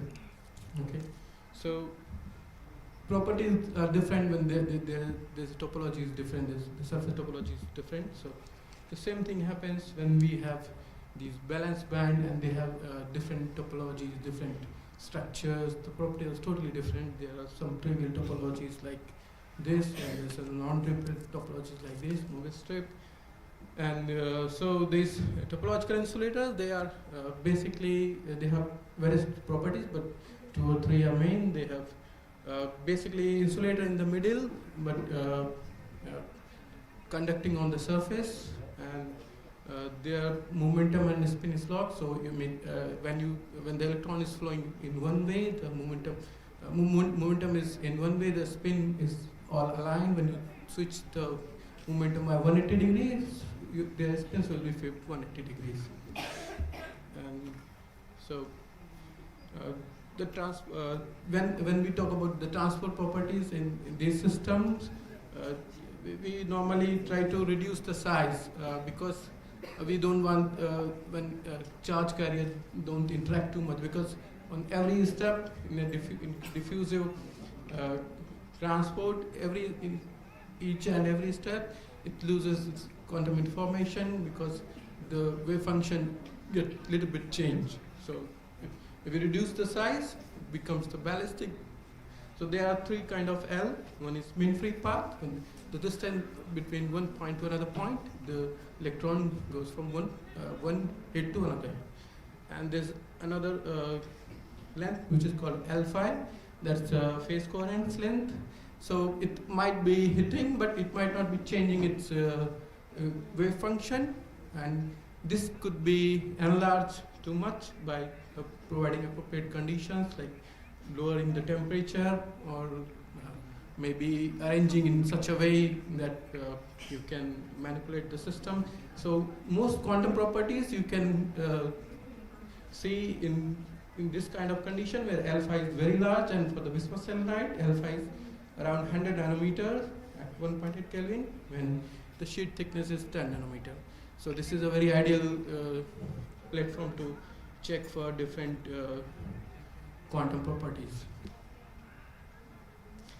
So I have grown many single crystals, bismuth-selenide, many-dope bismuth-selenide, SN indium telluride, which is a superconductor, FeSCT, which is also a superconductor, bismuth telluride, which is a topological insulators, and BISB, which is also topological insulators. So what we try to do, everyone have heard of graphene.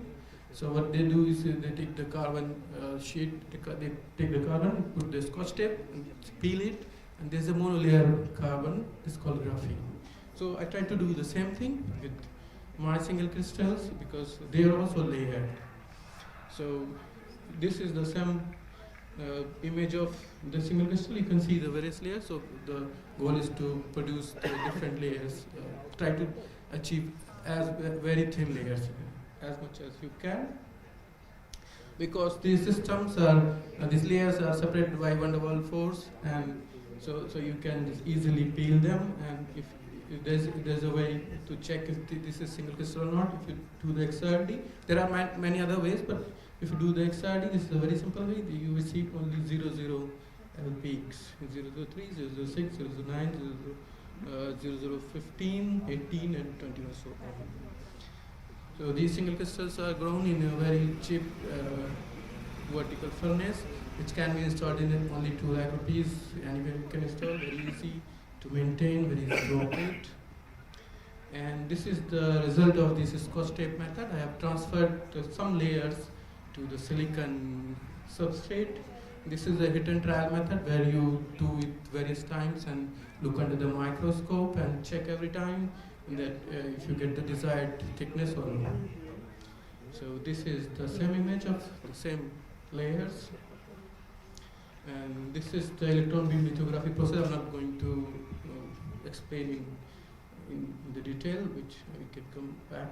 These are my patterns. So to do a transport measurement, who are not aware, you need 4 wire to stick on your sample. But if the sample is very tiny, like in micrometers, how will you do it? So you do it, you make 4 contact like this, and you stretch the lines and make these pads. And now these pads are sufficiently apart. Now you can attach a wire and you can flow the current and measure the voltage. So I've done the same. And in MN doped bismuth-selenide, I've got the Kondo effect, which is in low temperature, usually the resistivity decreases, but at a certain point it gets increasing. So this is the project which is already going on, and we are hoping for many more results, but this is what I show at this point. Thank you very much. I would like to, these are my publications related to topological insulators, and I would like to thank my supervisors and collaborators. I would like to thank organizers and you, all of you. Thank you very much.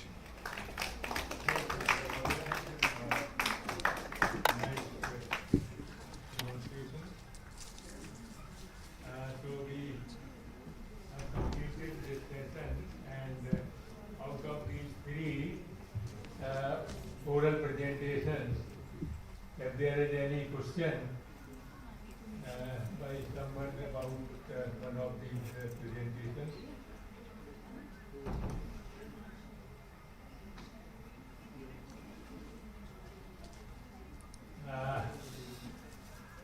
Otherwise, I think let us thank all the speakers and all the persons who are present in this hall.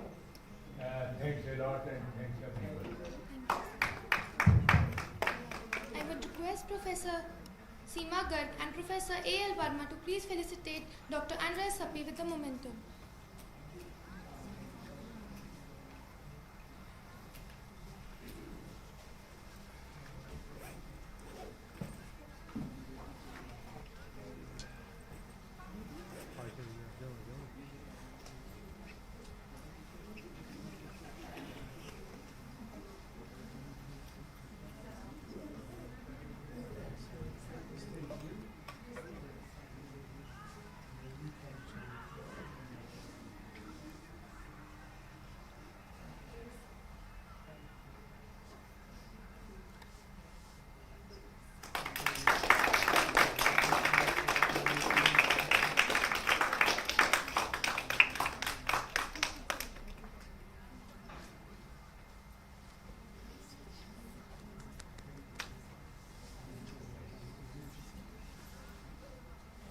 We would like to felicitate Professor Venkata Krishnan with the memento.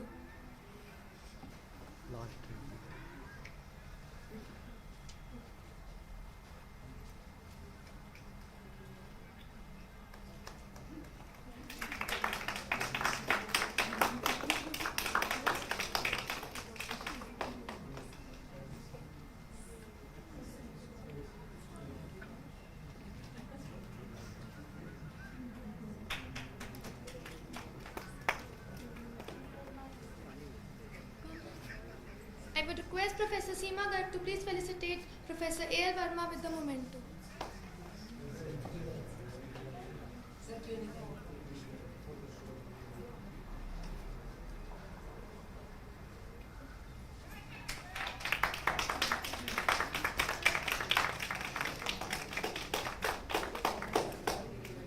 Henceforth, we conclude our technical session 1. After 10 minutes, for 10 minutes we'll be having a break, and after that we'll be continuing with the technical session 2. We request you all to please come back here for technical session 2. After 10 minutes, please.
distinguished speaker, delegates, faculty members, we welcome you to the technical session 2 of 6th International Conference on Recent Trend in Materials and Devices, ICRTMD 2023. I request all the dignitaries, Session Chair Dr. Sandeep Kumar Tiwari, Professor Samir Sapra, Dr. Pavan Kumar Kulriya and Professor Sandeep Kumar to please place yourself on the dais.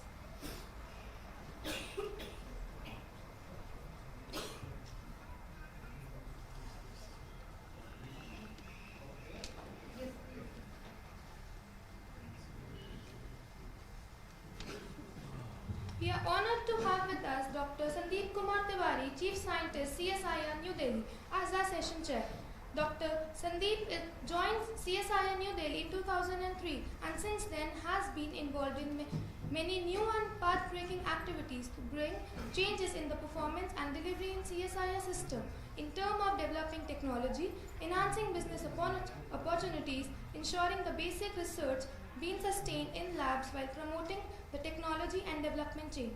He contributed in preparation of framework and the guidelines for implementation and monitoring of the planned projects in CSIR system. He was involved in the development of policies including National Plan on Climate Change, National Solar Mission, Clean Coal Technologies, National Energy Storage Mission, National Hydrogen Mission, National Energy Policy, Homegrown Technologies and Industrial Policy. I now request Dr. Sandeep Kumar Tiwari to kindly introduce our keynote and invited guests to deliver their talk. Hello. A very warm welcome to all our panelists, Professor Samir Sapraji, Professor Sandeep Kumar, and Dr. Pavan Kumar Kulriya. I think time given allotted for the presentation is 25 minutes, but due to paucity of time, can we reduce a little? 15 to 20 minutes, because, so maybe I will request our panelist speakers to reduce the time to 15 minutes, maybe 5 minutes we will give it for question and answers. Will that do? Okay, so because I am close, so it will not take time for me to go to home. It may be little delayed. So 20 minutes is okay. So I will invite our first speaker, Professor Samir Sapraji. He was professor at IIT Delhi, Department of Chemistry. He did PhD from IIT Bangalore. His area of research is material science, nanotechnology, quantum dots, gas separation and extraction, photocatalysis, photovoltaic devices, photovoltaics. And his research focus is on synthesis and applications of nanocrystals, in particular semiconductor nanocrystals or quantum dots.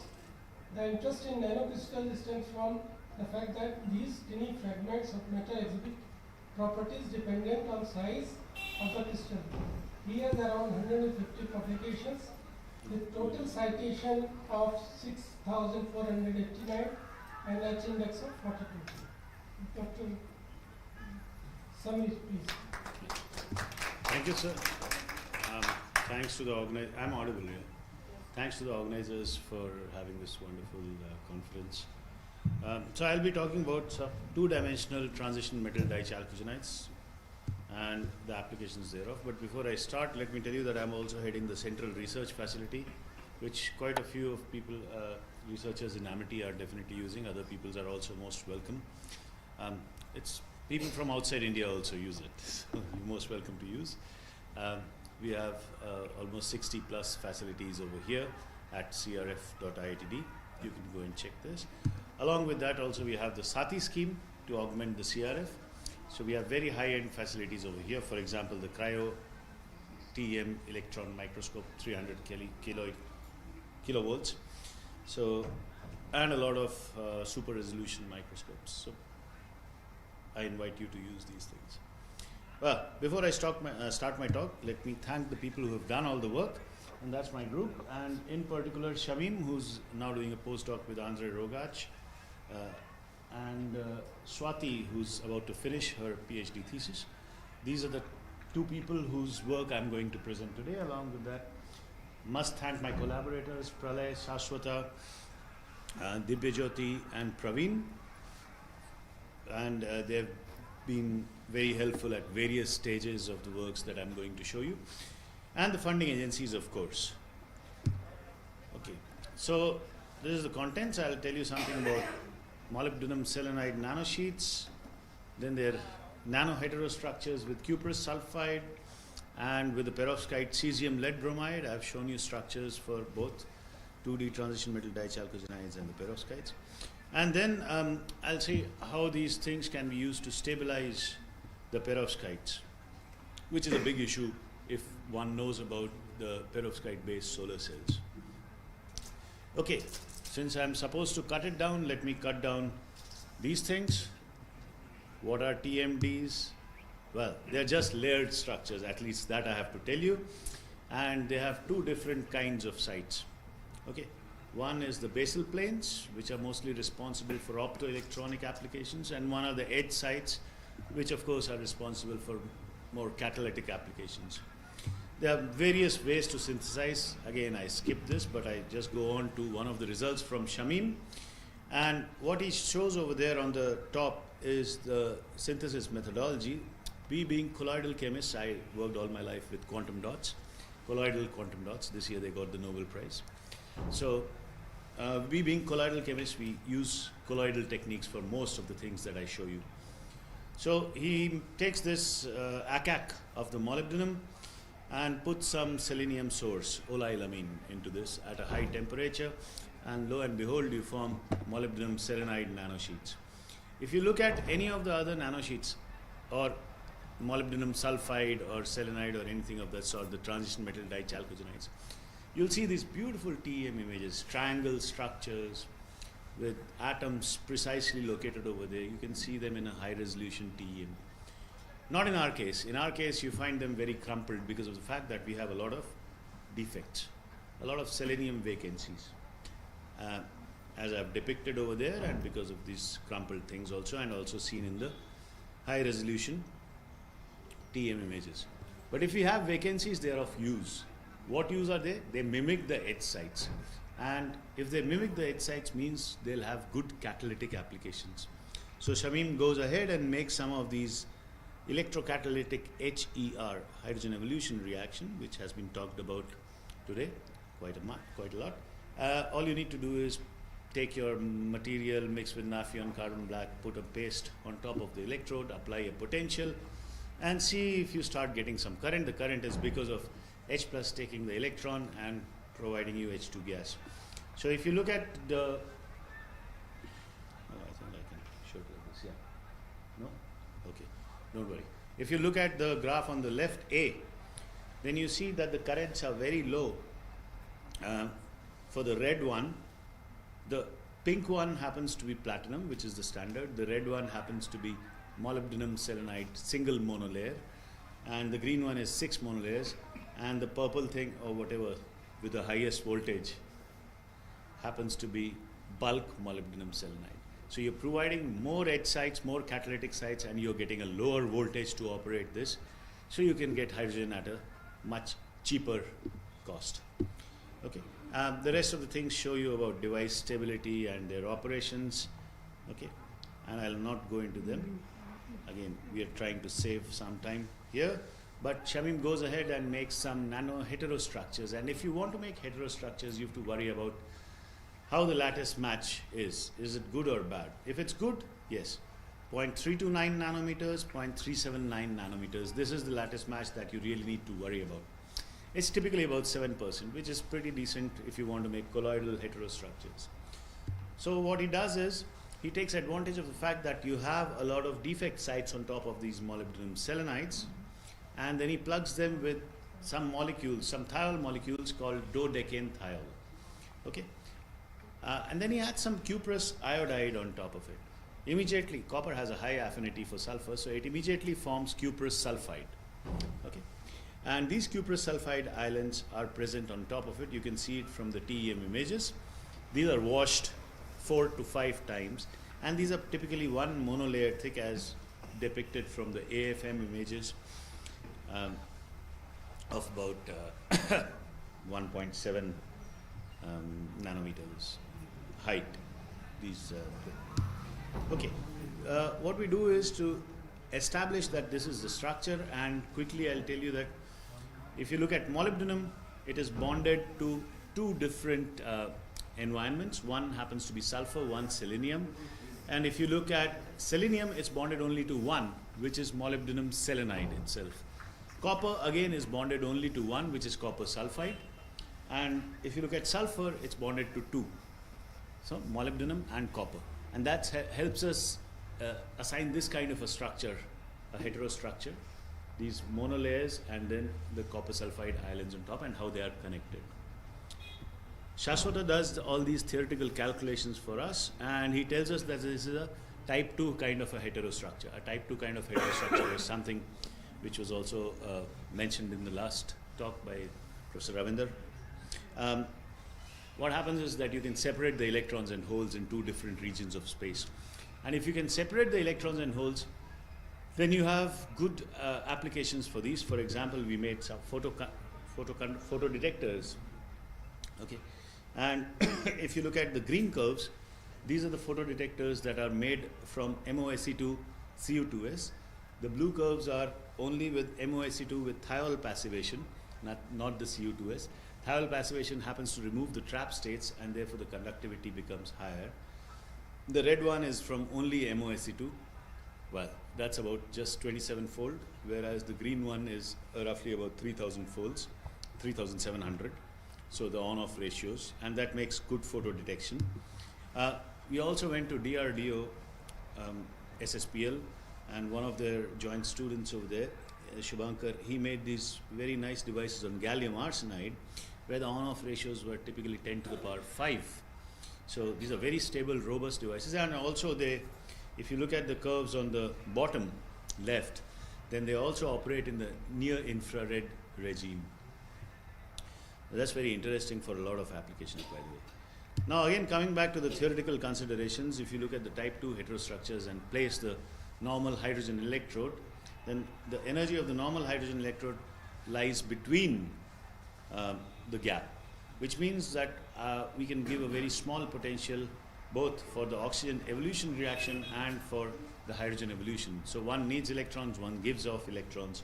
The mechanisms are written over there, but I'll skip that. And lo and behold, we do this oxygen evolution reaction, and if you look at this bluish curve, although the turn-on potential or is slightly higher than iridium oxide, which is the standard for oxygen evolution reaction, but at about 1.6 volts, our material takes over. So at a slightly higher voltage, it's definitely much better. And these are very, very stable with time if you look at this. Okay. I'll not again go into many of the details. And we could also do post-catalytic XPS and everything, and we could elucidate a mechanism, but again, I think I should skip this. And along with OER, it's also possible to do the hydrogen evolution reaction. OER is always done in alkaline medium. So hydrogen evolution is slightly tougher in alkaline medium. It follows a different mechanism. So you'll see that the potentials required are slightly higher, about 300 to 400 millivolts. But still it's possible. So one can do complete water splitting with these materials. So another kind of heterostructures is where the lattice match is horrible. And if you look at molybdenum selenide, then it's hexagonal, and cesium lead bromide, the perovskite, happens to be a cube. Now these have, they don't have the same lattice, so why to talk of lattice match or mismatch? So how do you connect these two? But again, theoretical results which we have done later show that these are type 2 kind of heterostructures. So what Shamim does is a very clever trick over here.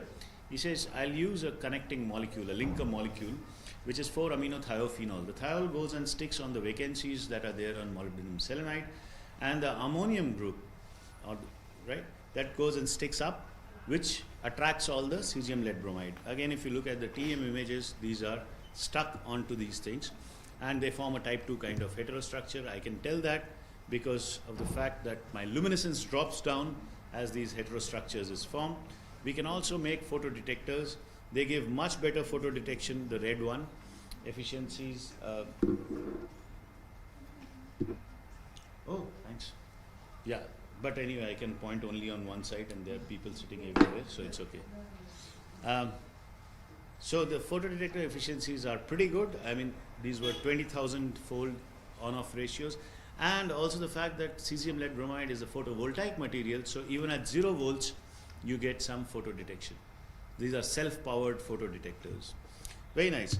If we do not use this linker molecule, and that's what many people suggested, what happens? What happens is that the entire molybdenum selenide sheet gets broken apart.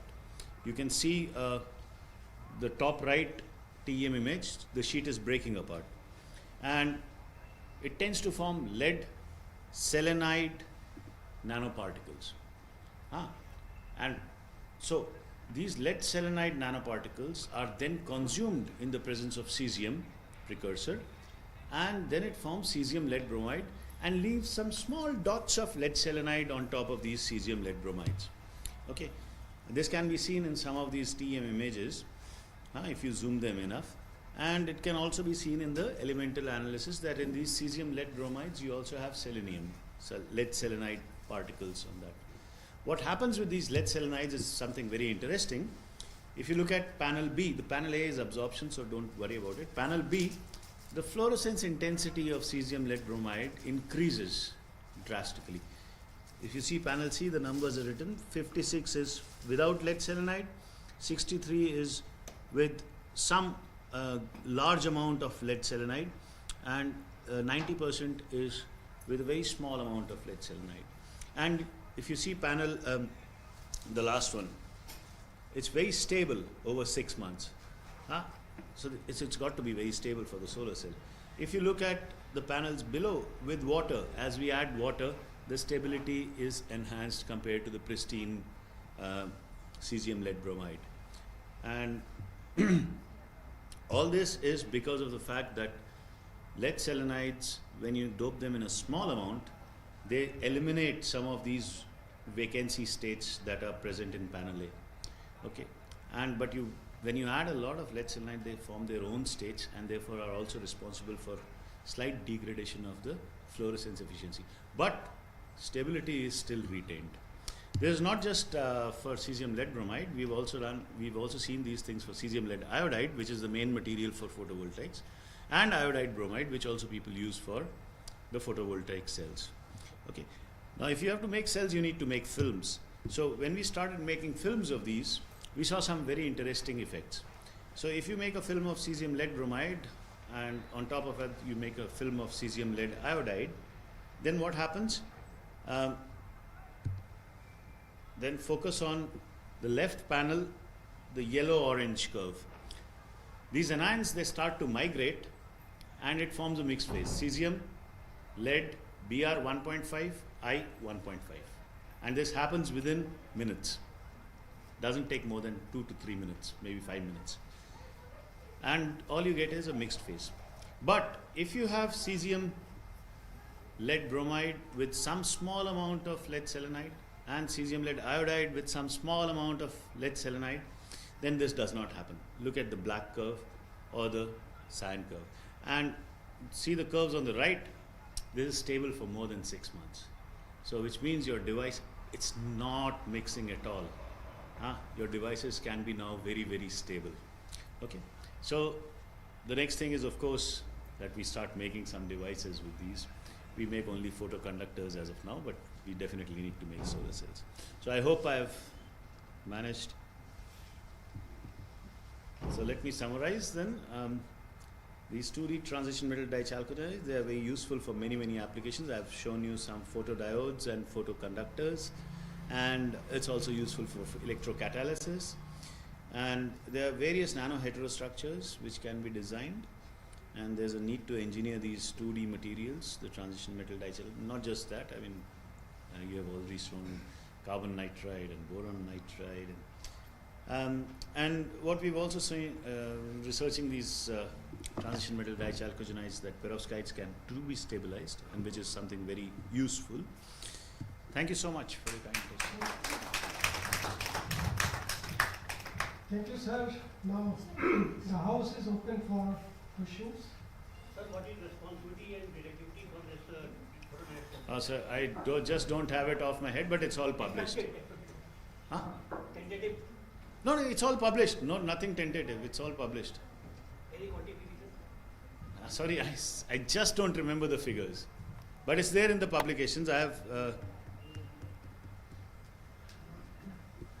shown those publications below, but or you can just look at my website and see. Huh? But I just don't have the numbers in my head. Maybe next time I'll write it down here. So what is the reason for this small amount of iron selenide stabilization?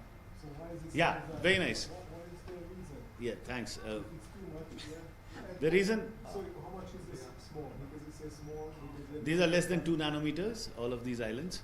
What is the And concentration? So this concentration of that. that is not quantified, but that's not quantified.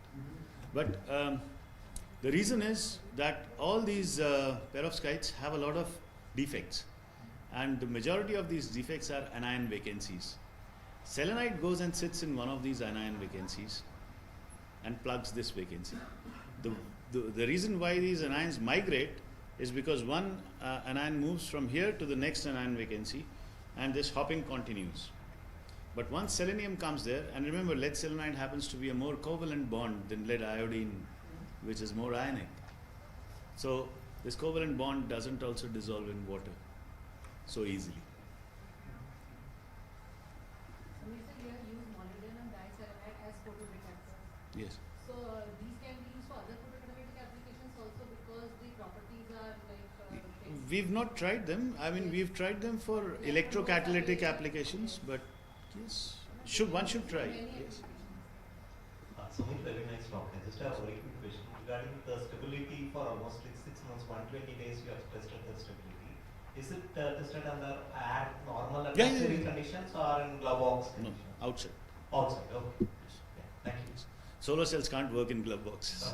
Yeah, since it's a perovskite, I was just curious to know. Yeah, thank you. Sir, very nice presentation. I have only one issue which we have seen for first solar. They use arsenide. So do you think use of, because in perovskite also people are questioning use of lead. You are using lead, cesium, lead bromide or iodide. Yes, you're right.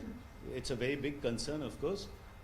For some reason, the amount of lead happens to be very minuscule in these materials. So it's, for the moment, it's allowed by the European Commission. The other research that I did not show is also we are trying to make lead-free perovskites so that to get rid of lead. That's another thing. So that is the focus. Yes. Because ultimately when you show off, which will be in huge quantities, You're absolutely right over there. even if it is less. Yes. So let us come to facilitate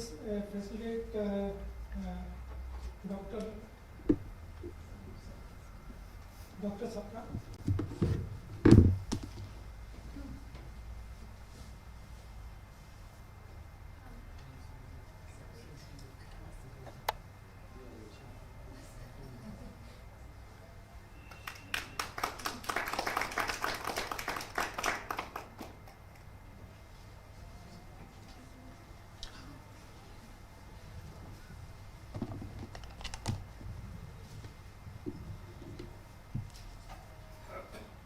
Now I invite Professor Sandeep Kumar from Meenakshi Institute of Technology and London Research Institute.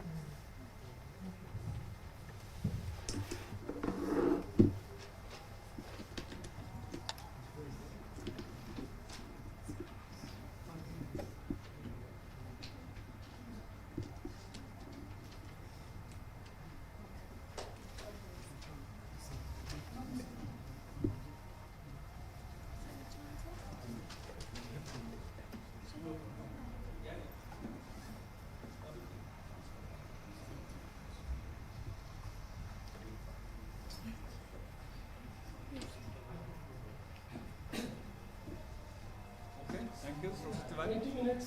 I will try to as short as possible.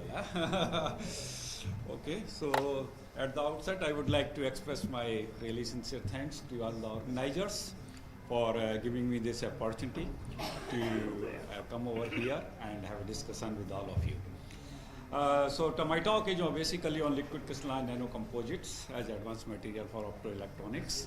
Of course, I have thought to give a lot of introduction to liquid crystals and others, which I have to cut it now. I have no short because I am in time-saving mode. So presently, I am at the NITTE Meenakshi Institute of Technology, and prior to that, I was in Raman Research Institute. So this is a NITTE college. I will not go details because of the shortage, but I would like to show the Raman Research Institute, which I think some of you might have visited here. I spent almost my whole life. This is a really very beautiful campus. So if you would like to come here, you are most welcome, actually. My lab is somewhere in the down in the really forest and here, actually. Okay, so I have a long research career, which again I will not go since 1981 and so on. And we have more than 300 publications in all sort of journals, starting from the Nature and Chemical Society reviews and Montefiore and so on. And these have been well cited and all those things. So those who are interested really can go to this Google Scholar page and see all these things. Okay, so during my this whole career, I think I have worked with many people and many people work with me. I will not read all these names. These are all my students, collaborators, supervisors, etc. And so thanks to all of them for really working with me. So in this talk, basically I have planned to give you introduction to liquid crystals and to come basically on discotic liquid crystals and dispersion of various nanoparticles in discotic liquid crystals to really see the effect and how they can be used in different devices. Of course, we don't have time to talk about the liquid crystals, so I will just skip all these things about the discovery. But I think liquid crystals, probably all of you know that they are primarily known for LCDs. Liquid crystal displays, they are all work. And in this all LCDs, we use a liquid crystal which is called rod-like or calamity liquid crystal, which is of rod-like shape, these things. So entire displays this, the molecules are aligned on the surface in this direction, and under applied field they switch in this direction. And this is all happens in the display devices.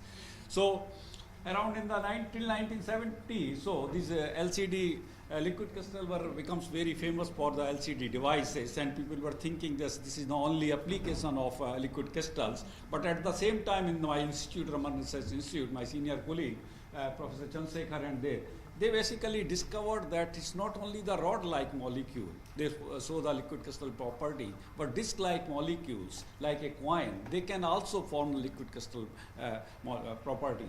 And this is called now discotic liquid crystals. So in general, discotic liquid crystals have a central core, which is surrounded by the aliphatic chains, and a microphase segregation between the aliphatic chains and the rigid polycyclic aromatic core essentially gives rise to various liquid crystalline properties or mesophase properties. From characterization point, of course, we have to characterize to different ways. One is the chemical characterization to make sure that molecule is pure and correct, and second is the characterization of the liquid crystal properties, which we usually do from polarizing optical microscopy, differential calorimetry, and X-ray diffractometry. So this most common is to see the textures in the microscope. So these are the typical textures which we see. So if we see this type of texture in the polarizing microscope, we are more or less sure that this is liquid crystals. And then of course we look the DSC and XRD to confirm what type of molecular packing in the different phases is in the liquid crystalline phase. So this discotic liquid crystal essentially gives two types of mesophases. One is the nematic, where we have only orientational order but no positional order, and the columnar phases where the molecules stacks one on the top of the others to form the column, and then these columns self-organize into different lattices like columnar, hexagonal columnar lattice, rectangular lattice, and so on. Both the phases are very important, but today I am talking only about the columnar phases. So in columnar phases, molecule stacks one on the top of the other. So the distance between the two molecules in a column is only around 3.5 angstrom unit. And the distance between the two columns is around 20 to 40 angstrom unit. So when we put this liquid crystalline phase in between two electrodes and generate the charge, so the charge can migrate from one molecule to another molecule via hopping process. So the conductivity or charge migration in one direction, that is along the column, is extremely high compared to the charge migration in this direction. So because of that reason, they are considered as the molecular wire, because conductivity in this direction is almost 10 order of magnitude higher than the conductivity in this direction. So because of that, they are considered molecular wire. And because of that, they have several application devices like LED, gas sensor, photoconductor, because these are different names. But in all these devices, the essential thing is the charge migration. All are semiconducting devices. So if charge migrates from one electrode to another electrode in a faster way, then the efficiency that determines the efficiency of the device. And because of this geometry, that liquid crystalline columnar geometry, charge can migrate in one direction extremely fast. So this is the reason they are important in all these devices. Well, I will skip here. So real interest came actually in 1904 or so, and Ringstorff group reported the charge mobility in triphenylene-based discotic liquid crystal, 0.1 centimeter square volt second. I was his student actually that time in Germany. So that time we thought if we can increase the charge mobility further in this type of system. So one concept that I gave actually that time, that if we increase the size of the aromatic core, then the pi-pi interaction will be high. So if the pi-pi interaction is high, then the core-core separation will be narrow.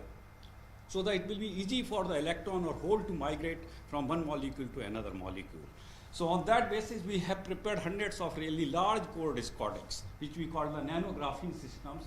I think this is not visible here. So this type of nanographene, which is very large core discotics, were prepared, and we measured the charge carrier mobility and prepared in fact the various devices.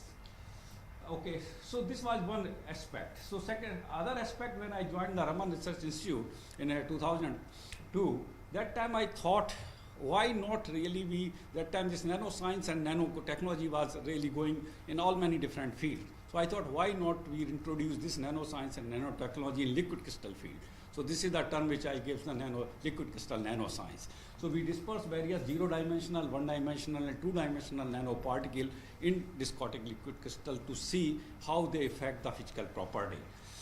Okay, so I will start with the zero-dimensional nanoparticles. So we really look gold nanoparticles, silver, zinc, copper, semiconducting dots, carbon dots, etc. Let me start with the gold nanoparticles.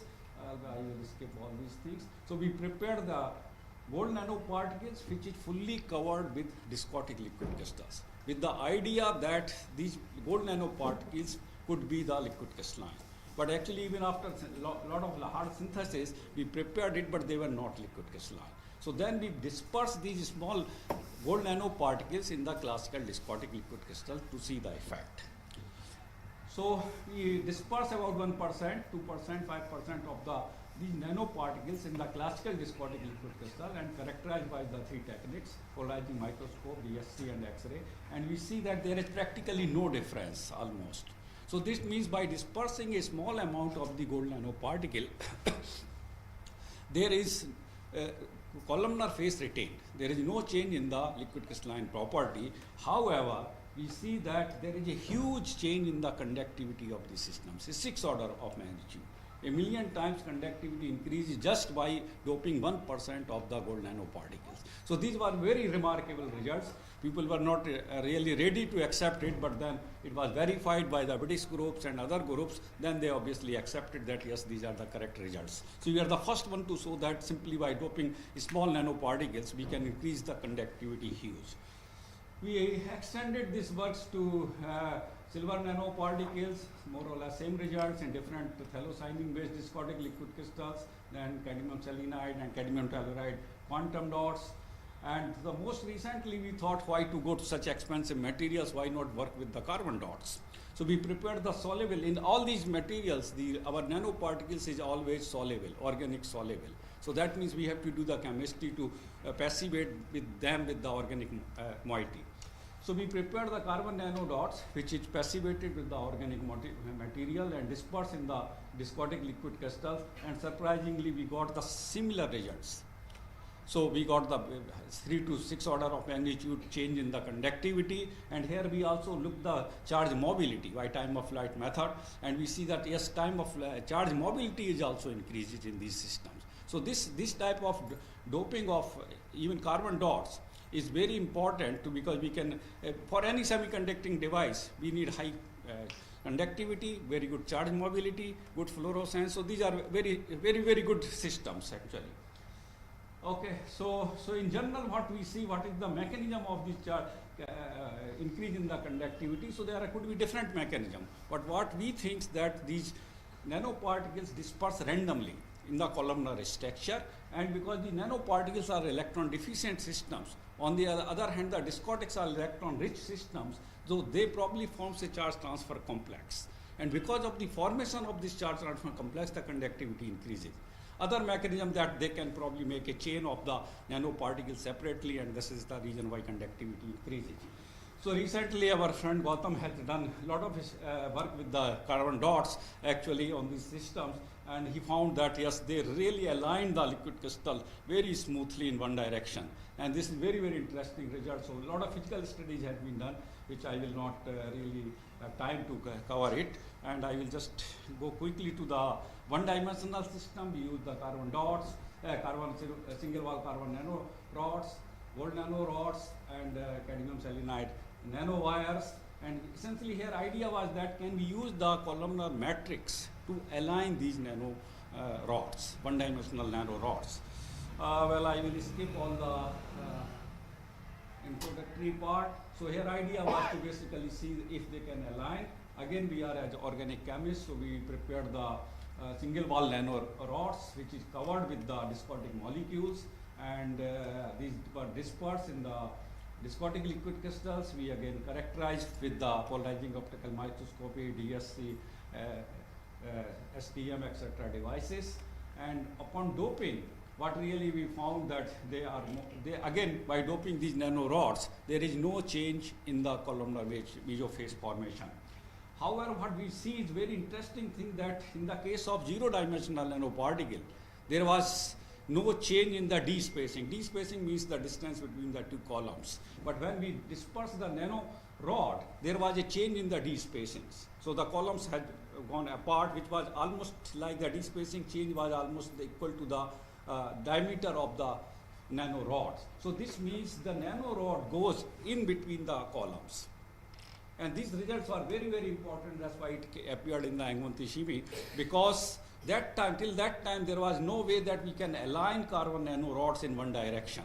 So we have shown that by using a columnar matrix, we can align the carbon nanorods in one direction. You can raise the hand, and I don't have to close. Just. Okay, so then we have gone to nanorods in various different systems. We have measured the conductivity, one-dimensional conductivity. Then we went to the gold nanorods, dispersed these gold nanorods, and again the similar results. But here, one of the most important results here is that after doping the gold nanorods, we prepared the nanofibers of these systems. Okay, and what we have seen this.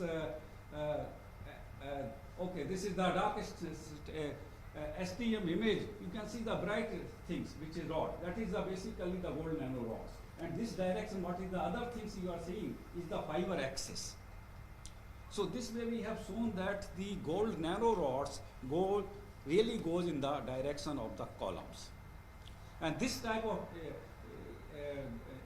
dispersion is very important, because then you can pick up a fiber. You can generate the source and drain, so you can make a thin film transistor. Because when we have a gold nanorod in the fiber, the electron migration in this direction will be very fast. So with this way, we can really have a very high efficient thin film transistors, or we can make the sensors. And finally, coming to the graphene, our interest in the graphene was that these are the viscotic molecules, and this is basically graphene. So we can say graphene is the mother of almost all viscotic liquid crystals. So we are interested to see what is the relation of this mother and child and how they support each other.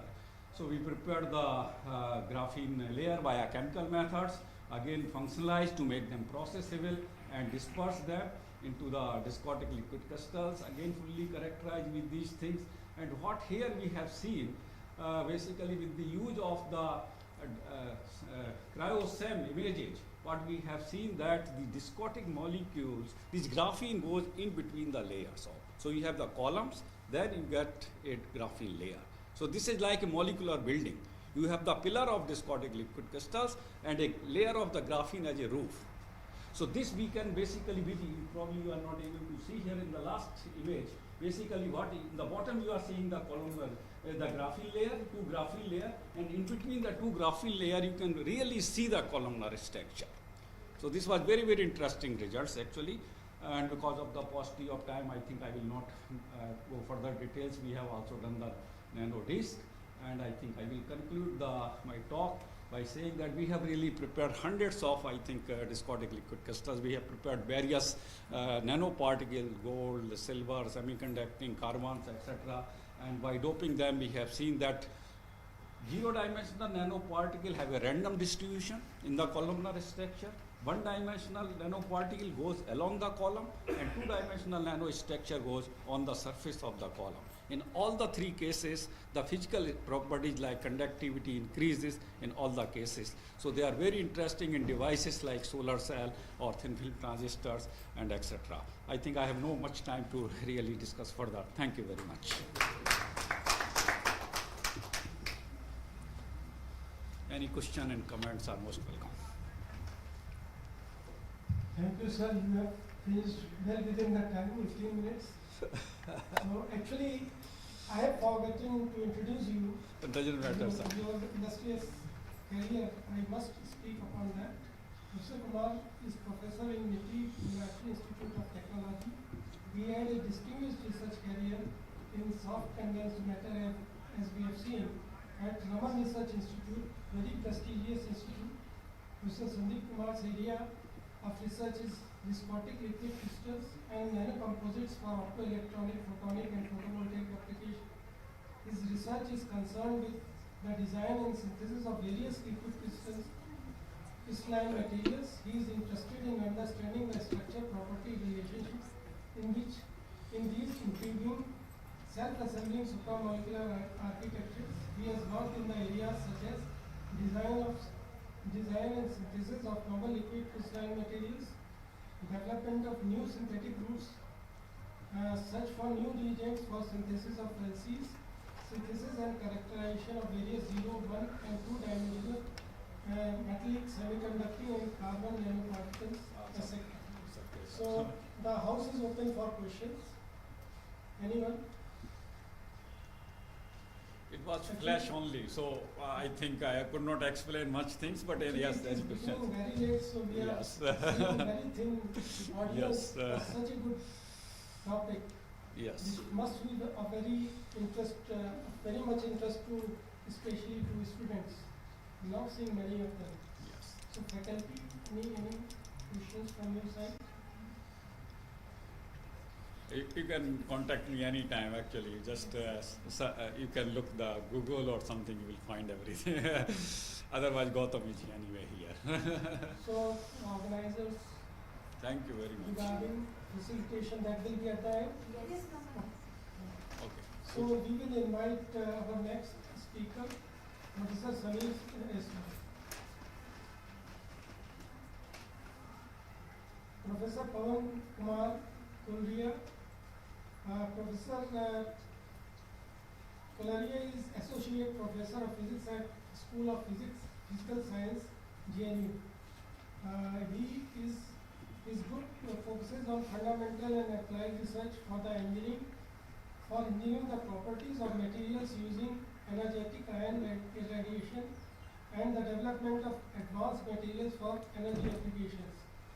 This includes the understanding of ion-metal interaction, defect property, relationship in fluoride-structured ceramic and high entropy alloys, radiation-induced phase transformations, and performance of nanomaterials under extreme environment of high temperature and severe radiation, development of accident-tolerant nuclear fuels.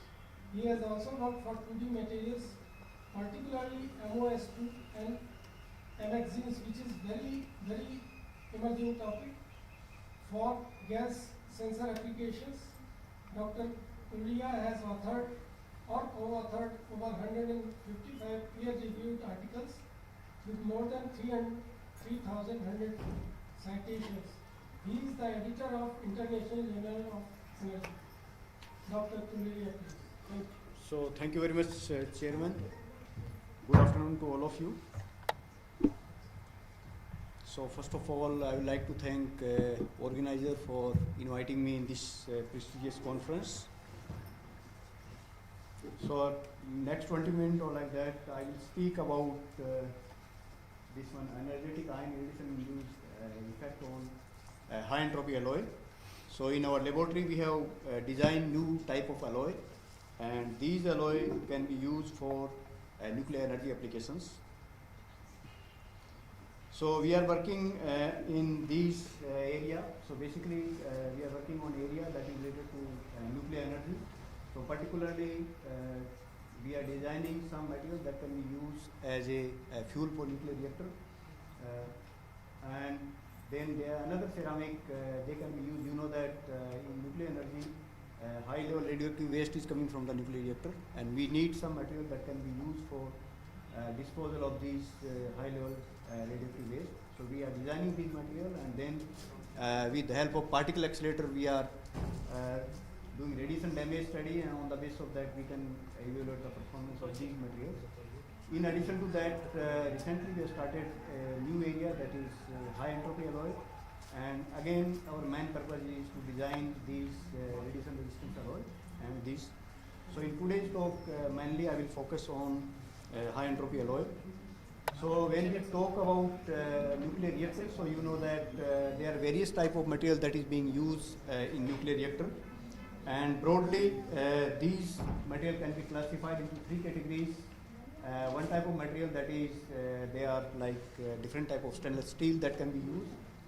Then another material is material like zirconia based alloy that can be used as a cladding material, and material for nuclear fuel.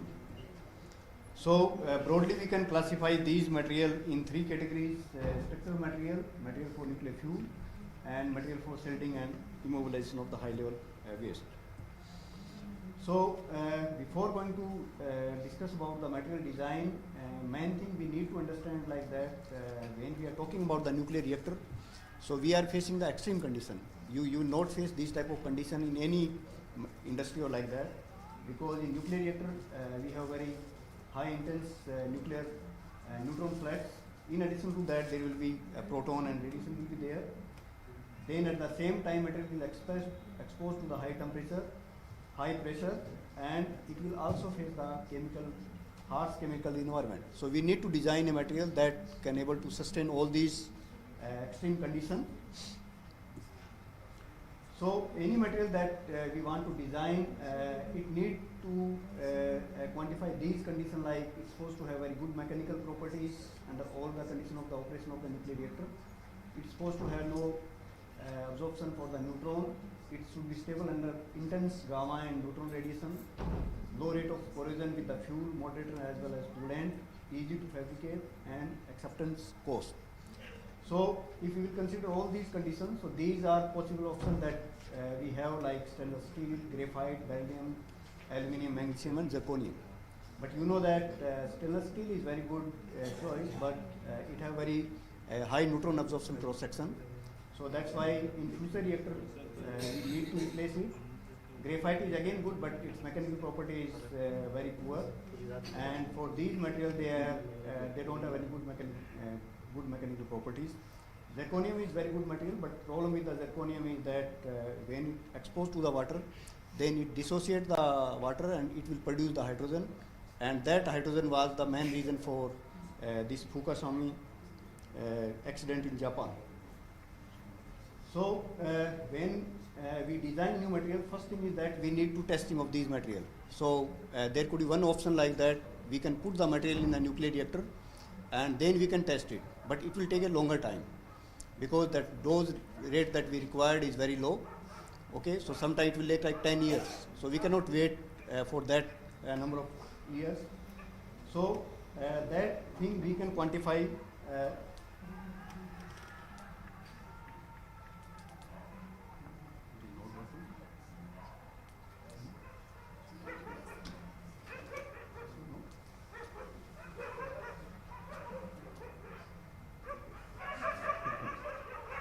So, because we know that neutron flux is very low in reactor, in pi reactor.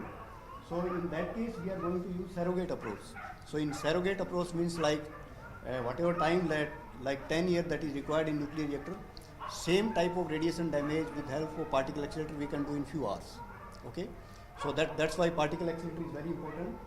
So and then we quantify these damage in terms of DPA, displacement per atom. So that you can see like that usually lifetime of reactor is around 40 years. So in this 40-year time, maximum DPA that material will expose to be around 100 DPA. Okay, we can extend the life in like 20 years, then it will like 110 or like that. But that is we are talking about the present nuclear reactor, that is high pressure water reactor. But when we are talking about the advanced generation 4 nuclear reactor, so in that case dose of the neutron will be very high, and at that time it will also operate at a very high temperature. So whatever material that we are going to use as permanently, that cannot be used. So that's why we need to design some another material or advanced material. Another important thing is that is So another important thing is temperature, because presently in nuclear reactor temperature that core temperature is around 350 degrees centigrade like that. But in future nuclear reactor temperature of the core will go around 1000 degrees centigrade. So that's why you can see these are the microstructure. So if temperature of the is like 0.1 of the T and is melting point, so then dislocation loop, stacking fault, and these type of defects are created that you can see from here. If temperature will be little bit high, then these defects will be segregated and dislocation are produced, and some solute segregation, void formation, and these type of things is observed. But when we will go to a very high temperature, so as a result of that, bubble formation is going to be happen. So for example, like we can have like alpha particle will be there, and then that will convert into the helium, and helium bubble is going to be formed. So this new alloy that is discovered, it is in year 2004. So that is a multi-component alloy. So usually in case of alloy, what we are taking like in stainless steel, so iron will be there, and then we are adding small amount of the carbon impurity, that is around 7% or like that. So as a result of that, in conventional alloy, we can see like that the structure of the material will remain intact. Okay, just we are adding small amount of the impurity. But when we are talking about the multi-component alloy or high entropy alloy, so in that case, I will take 5 or 6 different elements. All of them have different crystal structure. We will combine together, and as a result of that, we will try to make alloy that have a single structure. So if we will do that thing, so in case of high entropy alloy, number of elements is supposed to be more than 5, and the concentration of each element can be between 5 to 35 atomic percent or like that. So as a result of that, in case of the high entropy alloy, 4 more core effect will be observed. First one is the high entropy effect. So that will be enhance the formation of the solid solution in that case. Another one is that because we are adding different element, all of them have different structure. So as a result of that, there will be severe lattice distortion will be there. And another thing is that because you know that we are adding different element and all of them have different chemical properties. So as a result of that, it will also show the sluggish diffusion. And different element and different composition, it will also give the cocktail effect. So as a result of, in summary, we can say like that different element we are mixing it. So it is expected like that these material will show the better radiation resistance as compared to the conventional alloy. So due to these different element that we are mixing it, so these type of alloy, they are showing all different good properties like high corrosion resistance, high thermal stability, high yield strength, high ductility, high hardness, and high radiation resistance. So these are the all properties that we required for nuclear reactor, and they can be used in nuclear vessel, they can be used as a nuclear cladding material, bearing material, and gas turbine engine. So now question is coming, how we can design this alloy, because randomly we cannot take, because we have around 120 elements. So there must be some criteria for mixing these elements. So first criteria is that this gives free energy, so that we have to minimize it, or in another word we can say like that, we can calculate entropy of the mixing, so that can be given by this expression. For example, if 3 element is there, so you can put these thing in this one, and on the basis of this entropy of the mixing, we can categorize these alloy. So for example, like if the entropy of the mixing is 0.6, then these type of alloy we can say like they are low entropy alloy. If it is between 0.6 to like it is 1.6, then it will be medium entropy alloy. And if it is between higher than 1.6, then we will call as a high entropy alloy. In addition to that, you can see this one. If number of elements will be more, and so that way entropy will be maximum at the center. In addition to entropy, there are another criteria that we need to take care of when we are taking is like one is the atomic size difference. So that these are the theoretical parameters that one can calculate it, and on the basis of that you can decide it. So for example, like if size difference is between 0 to 5, then only single phase will be formed. Okay, so we need to take care of what is the actual size of this one. If between 5 to 8, then it will multi-phase, and if it is between 5 to 18, then it will be amorphous phase. Same thing, we can calculate the mixing enthalpy and ratio of the entropy to enthalpy and valence electron qualification. So these parameters theoretically we can calculate it, and on the basis of that we can decide it.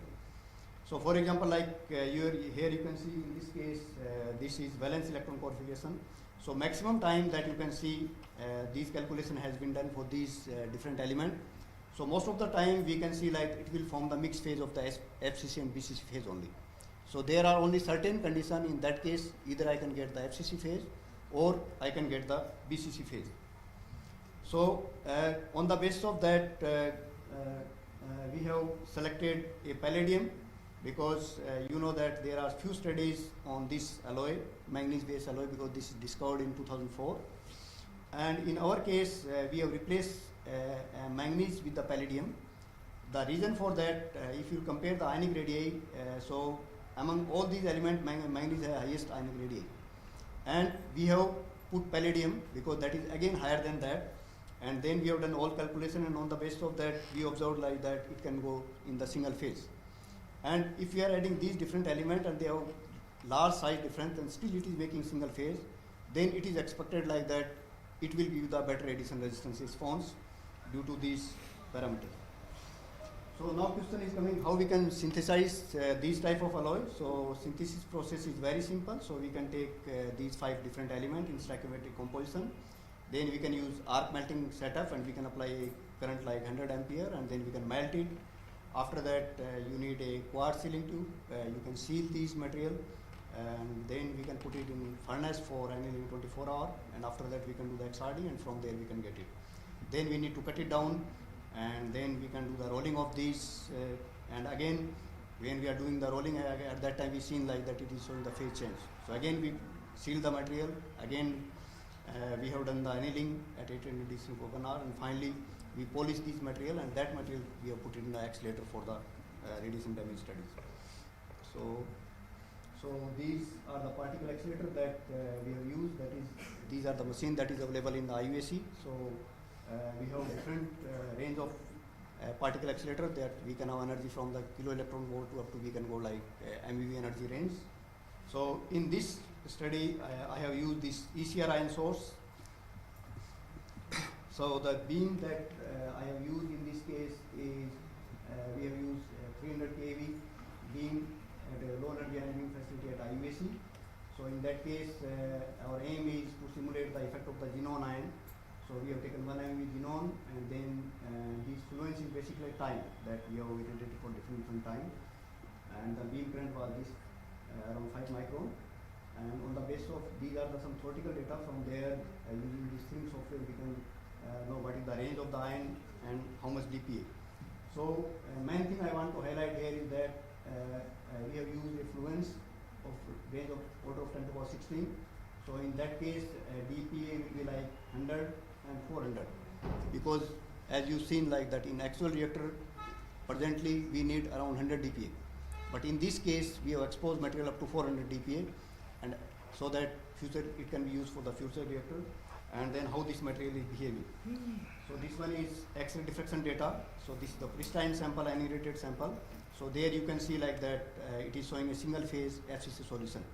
So we have added 6 elements, and out of that again it is showing the single phase.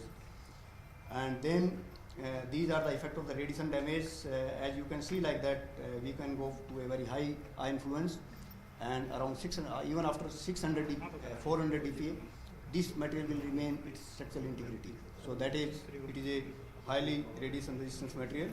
However, there is a small change in the peak intensity that you can see. Intensity is slightly decreasing, and we also calculated the crystalline size in microstrain, and there you can see like that there is some strain is induced, and grain fermentation is also done due to irradiation. Then to understand what type of defect is created, then we have used this positron annihilation spectroscopy. So that is again a radiation based technique. So in that one we have used a sodium as a source for generation of the positron, and from these positron we have implanted in the material. And if there is any type of defect is there, like particularly vacancy is there, then positron will be trapped in that vacancy, and then it will take the electron either as a core electron and valence electron, and as a result of that you will get some peak profile. And on the basis of that we can quantify what is the nature of the defect, whether vacancy is there or some other type of defects are there.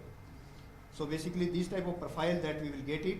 So the center region ideally I supposed to be have a sharp peak at 511, because due to positron annihilation.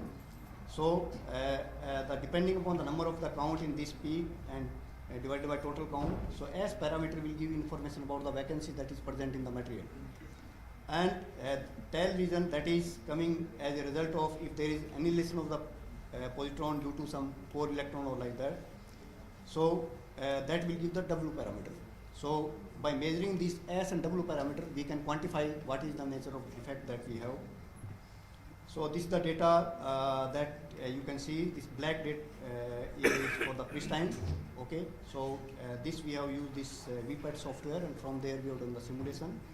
So you can see at the surface we have divided in 3 regions. This is surface region around 20 nanometer. So that we are assuming like some artifact will be there. Okay, so that we have removed it. Then between 20 to 500 nanometer, that we are thinking like that is the damage zone, and then third region is a bulk region. So there you can see like that this is the pristine sample. So lot of vacancies are there at the surface, and in the deep region it is almost constant.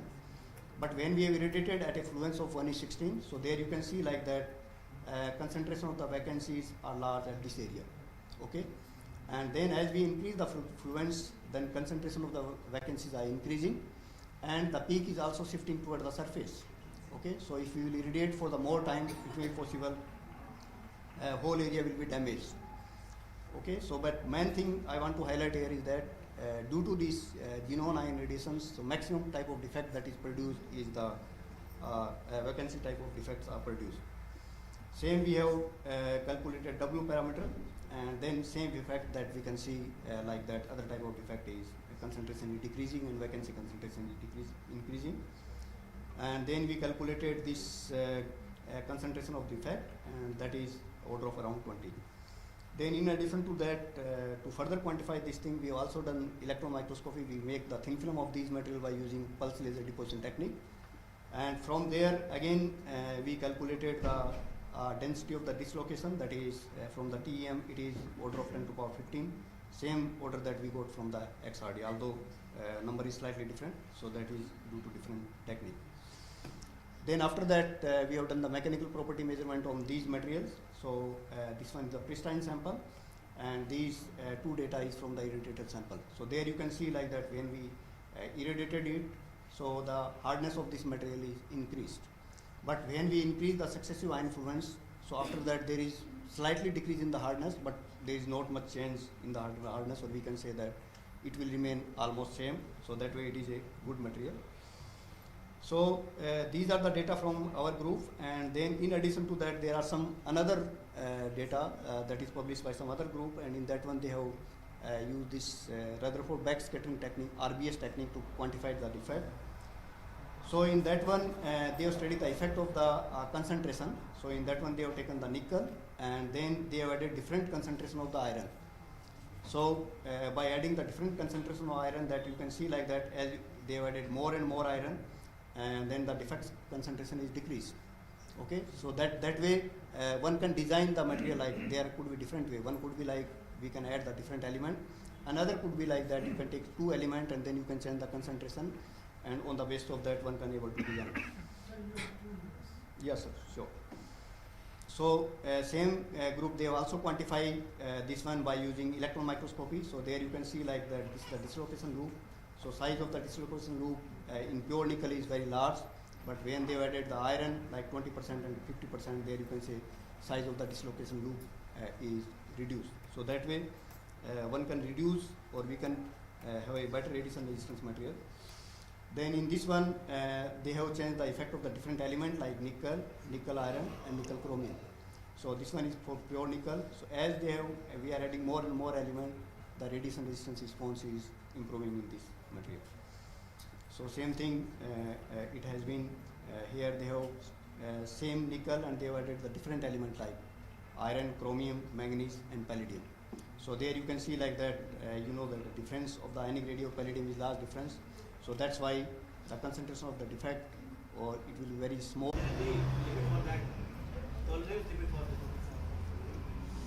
No, basically,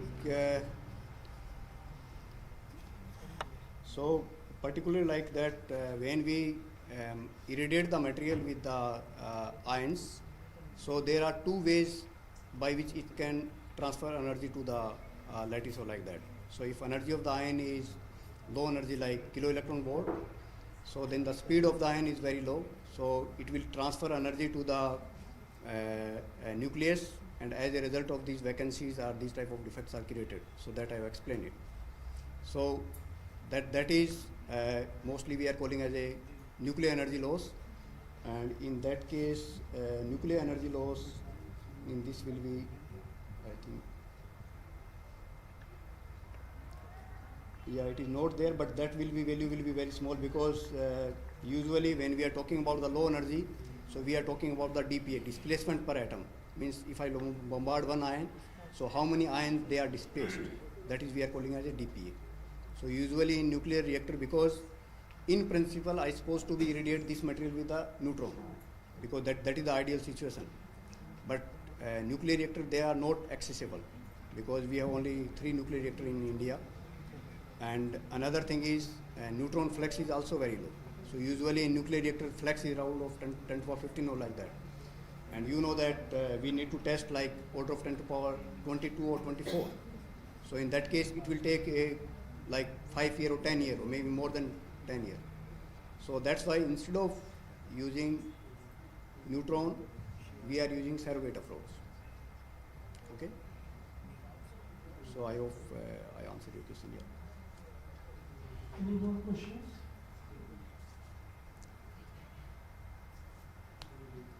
So I think there are no more questions. So we come to the end of this session. I thank as a chairperson, Amity, for inviting me to chair this session. I think I was being invited because my house is closer, so I could stay longer and stay with you people. So in any case, I will request organizers to please facilitate our illustrious speakers. So there is oral presentations. There are 2 oral presentations. Okay. Okay. So please finish it, and then if our speakers are ready to stay. Yes, sir.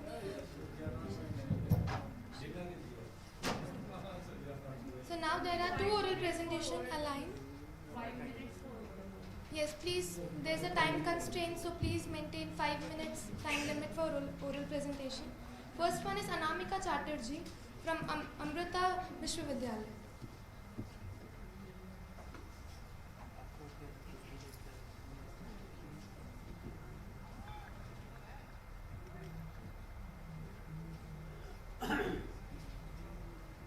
copy here. Hold.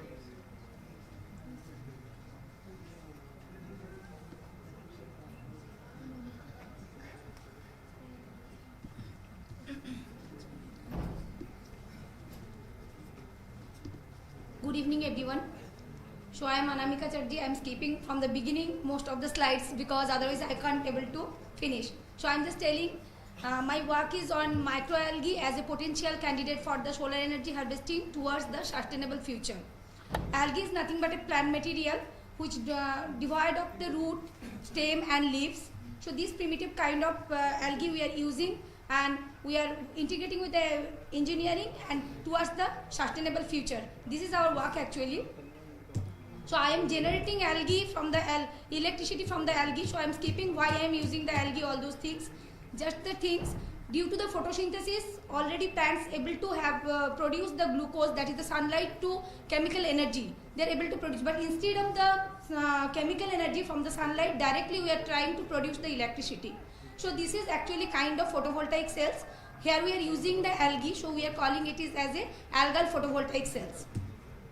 So algal photovoltaic cells we are using as a macroalgae here. It is the name is the Pithophora artillery. This is the microscopic views, and I just by the DNA sequence we came to know about the species here, and then I took the UV absorption spectroscopy, and here lot of peak we got because it is able to do the photosynthesis in UV region to the visible region, because along with the chlorophyll there is the carotenoid and xanthophyll also present, so we got the lot of peak here, and our device structure is entirely new. So we are not using like a biophotovoltaic any electrochemical cell or some things. We are doing some sandwich type of device here. So we are keeping our algae in between the FTO, TiO2 coated FTO and copper coated, carbon coated, in between the carbon coated copper. So after that we just check some electricity generation. Here some figures I gave the IV characteristics where it is showing in dark and light condition it has a lot of differences. So they are dark current and light current. When we are measuring it, sweeping it is a -1 volt to +1 volt. Then in bias condition in 100 white light illumination we checked it. It is giving approximately 25 microampere current without applying any voltage.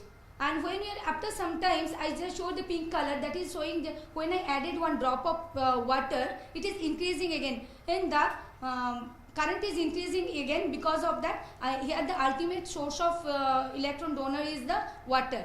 That is, I am not telling why it is happening because of the time constant. So open circuit voltage we got around 0.35 volt in bias condition in white light illumination. And this is the IT and VT graph. Here we are using the same intensity of the white light, different intensity of the white light, while it is showing when I am keeping it in a 100 milliwatt per centimeter square, it is giving the maximum output, and when it is going towards that in the 4 milliwatt, it is giving the minimum output of the current generation in bias condition.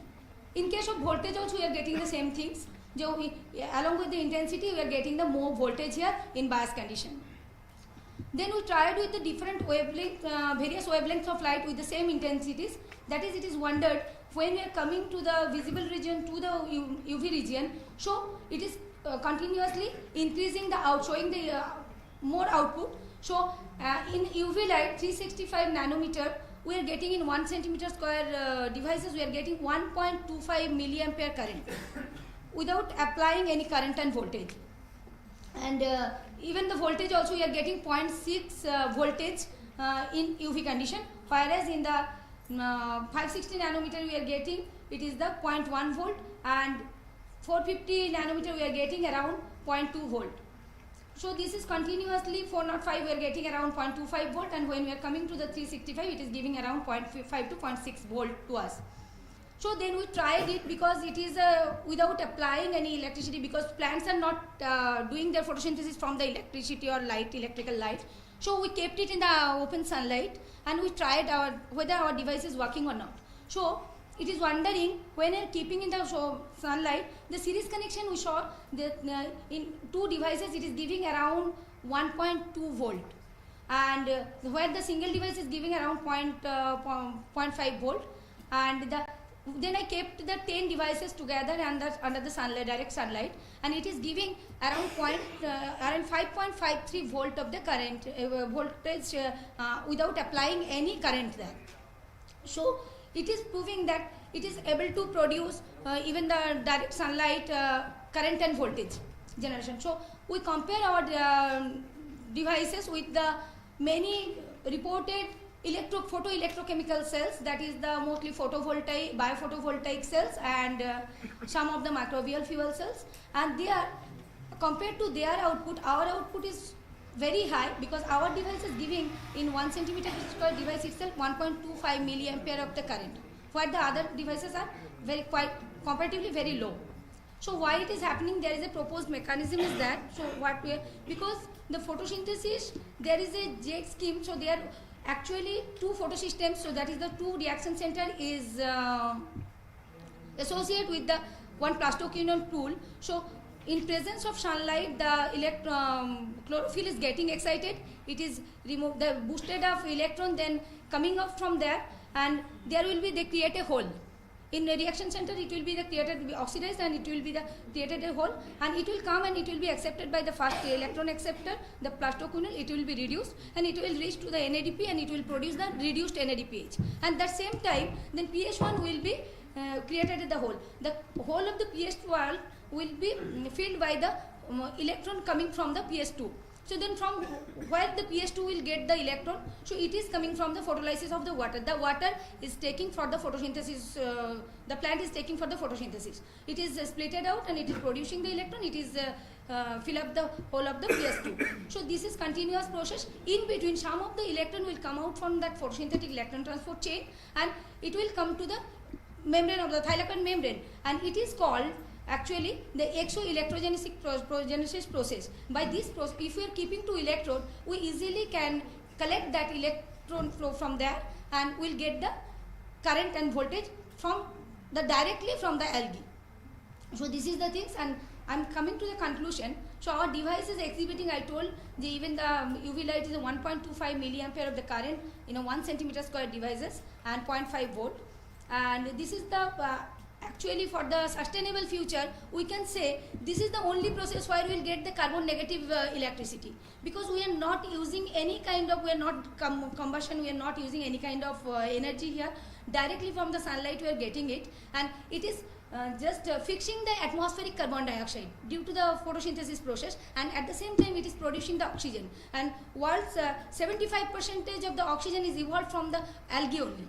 So at the same time we are getting the oxygen, our carbon is also fixing, so carbon footprint is also reducing by this process. So this is the only future where we can get the energy, and at the same time we can think about the sustainable future, or carbon negative, not the carbon negative, the balanced carbon future. So that why we are choosing that algae. And the next thing, we no need to apply anything, so that studies provides like that thing, the people, we are able to produce from the direct sunlight to the electricity. This is, it will be help to the lots of people in future. So this is this is our work actually. So thank you. So I request to everyone, so go green with the bioenergy.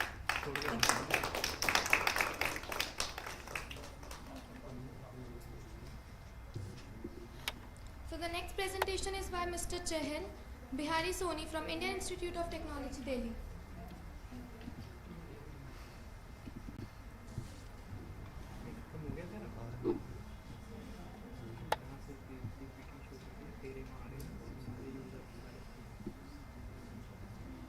Good evening all.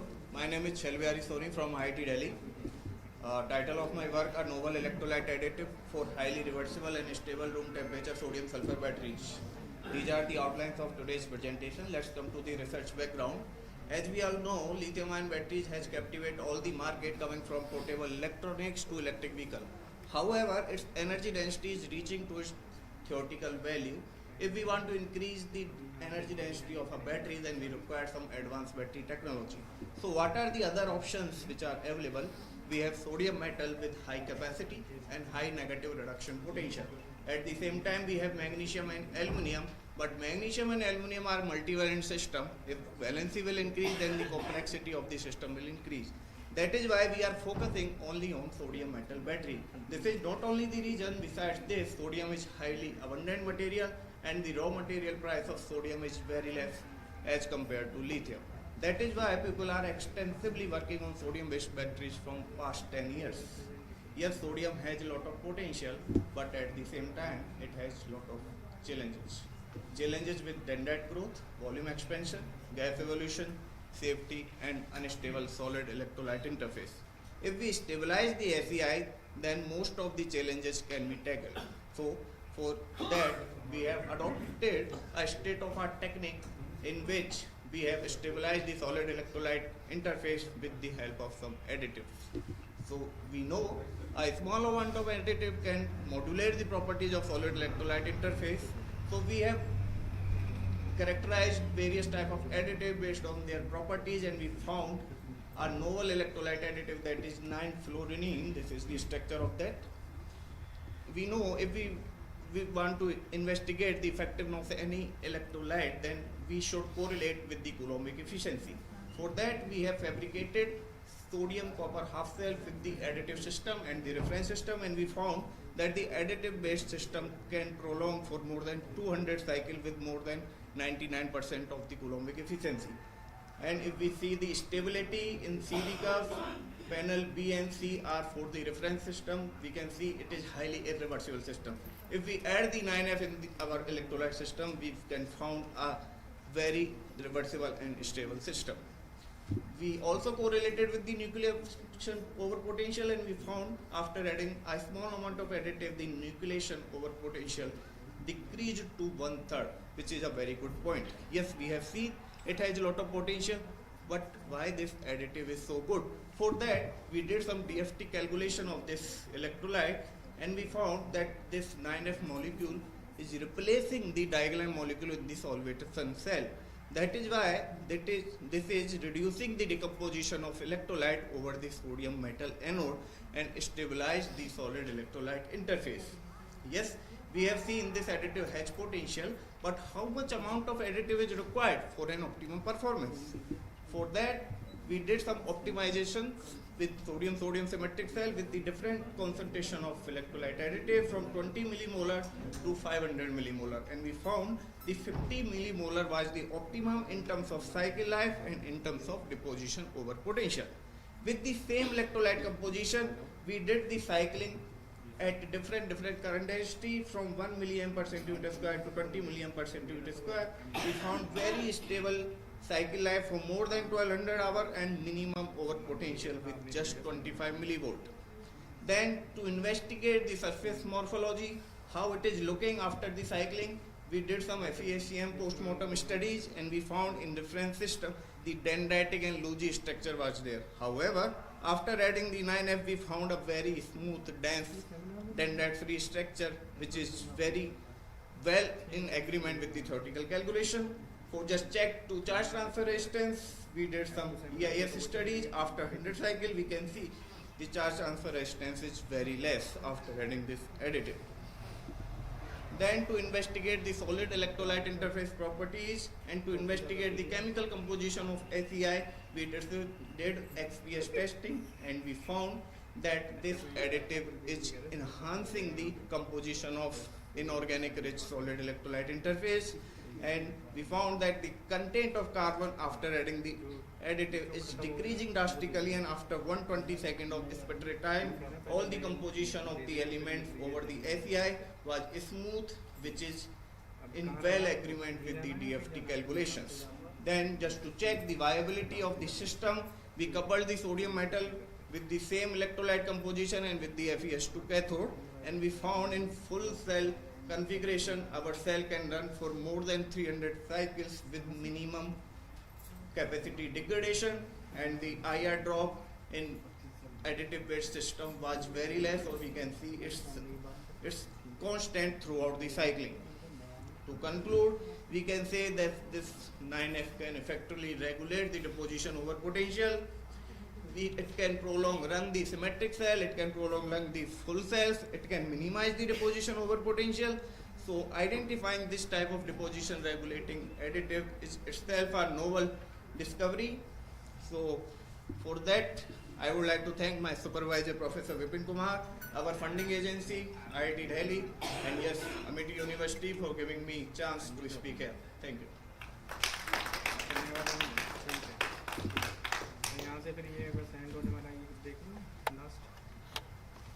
By this presentation, we come to an end of all the presentations lined up today.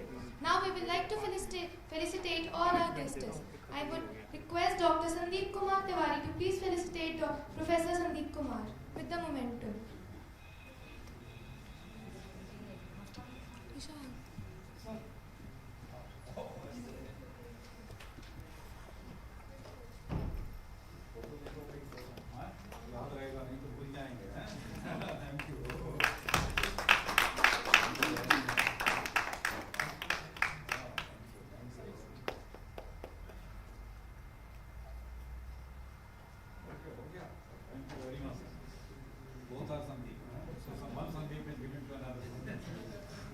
Now, Dr. Sandeep Kumar Tiwari to please felicitate Dr. Pavan Kumar Kulriya.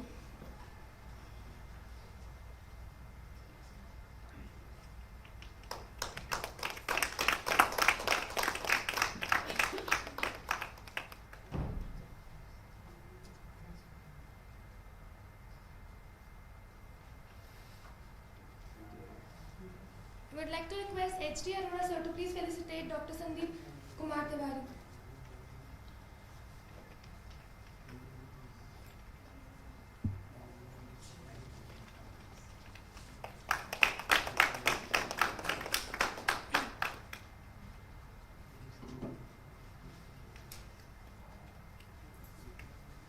With this, we would like to conclude today's technical session 2 and the day 1 of ICRTMD 2023. Thank you.